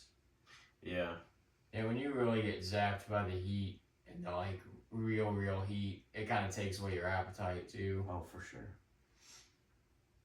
Did you guys answer for mod sticks and that's the distinction in marinara sauce, like that combo together. I think it's That's a So- fantastic combo. I'm gonna say Yeah, I'd have it underrated together. as the combo, underrated as a side overall. dude. Even the ones I'd say fair. even the ones you get from the store, like those I forget what it like even the brand is, but they're really good. Like Yeah, those ones yeah. in the white and green boxes. I forget what the brand is. Oh, Luisa. No, something Farms. I Yeah. forget what it is though. The farm side or Pepperidge whatever. I know what Farms you're or talking something about like though. that. But yeah, those ones are good. Like the jalapeno poppers they have too. So even the ones you can make at home as opposed to like getting from fast food place or like bar food, which I really like. But I guess some people are turned off to certain bar food and like that kind of taste if they eat it all the time. Some bar food looks sketchy. But Some of it's so Some of it's- sometimes Like the dingiest burgers places have and some shit. real Oh. good shit. That's Sometimes what I'm the saying, That's what I'm saying. yeah. Some of like bar food, bro, is a lot of some the times best it food is I've like ever had. the burger. Yeah. You're like, Yeah. dude, I bet you that grill back there Oh, hasn't yeah. been clean in 15 years, and this is the best fucking burger I've had. Dude, in That's months. holding The- 15 the years worth of Hillsborough- seasoning. I was gonna bring this up. The Hillsborough fucking pool hall. It's closed now. I don't think so. No, it is. When would that have happened? I don't know. I Hillsborough drove- Billiards? Yeah, I drove past it last week, and the sign's down, and No they're way. They're renovating the inside, and they even got walls up where the pool tables used to be. Like I could see that from the road because I could see like through the window. Oh so my god. I They don't had know a when. great burger, dude. I don't know when, but they closed, and they're being renovated into something else. That's fucking Damn. awful. They were around forever. They were I know. around forever. Yeah, I was that's going to go fucking play crazy. pool not that long ago, and I went all the way up to Pink Galleon You from can't. Hills Road because I was like, I can't think of. I'm sure there were bars closer, Yeah. but like, there's most of those bars you got to be a local because they don't have any tables, and Dude, so I was that's like, I'm just gonna go to Pink Galleon, so I drove from Jeffco all the way to South. that's brutal. I know. If that's the case. That place, what? Well, a lot of memories there too, yeah, but Yeah, me and Cheeto, man, we all and Corey, we all played. Like that's fucking insane. Best case They scenario were still is- advertising tournaments up until like however many months ago. Yeah, they shut down. That's fucking crazy. Sign was down. They were like inside had a whole new paint job. It looked like, and walls were being put up. I mean, best case scenario, it's still a pool hall. They're just renovating and the inside a bit, and then maybe put a new sign up. But right now, it looks like it doesn't look like a pool hall. I was pretty surprised. I was like, "The hell, man!" Yeah, no, I mean, I know that it couldn't have been easy all the time, especially like through COVID and then people not wanting to. Of course, people in the rural, like the county, like they don't give a fuck probably, so that place stayed open, and one of the last places you can smoke inside too. So people wanted to go there. Yeah, I feel like that place was one of the last pieces of Old Town Hillsboro, like hanging on. Dude, like no, that's I hope they're not. That's fucking crazy.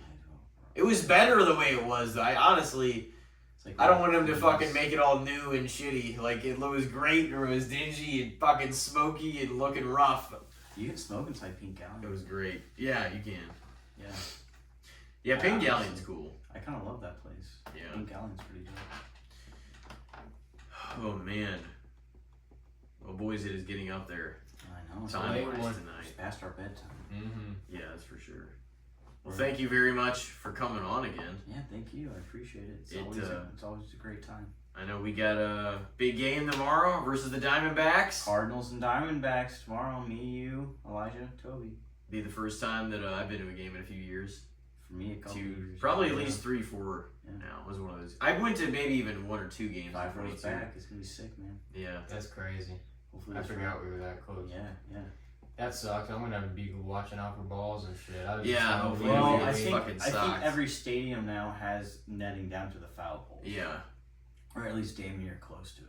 So. Oh, dude, so many balls getting fouled into like behind the third base and first base dugout. Just grilled, man. I mean, they'd usually give them free tickets, but it's like I don't know if it's If worth they it if it survive. completely messes up your face. To come back and have Dude, this happen again. Remember when so. Juan and Vegetable. Encarnacion got fucking hit by that foul ball where he was in the he was on deck?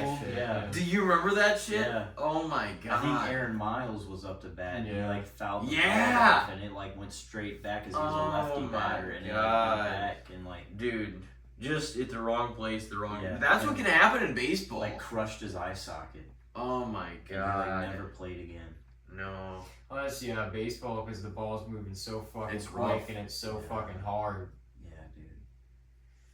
Yeah. That is scary. So as we're gonna shit, go though. watch that What a a rock travel at 99 miles an hour. Yeah. We'll be safe Thursday.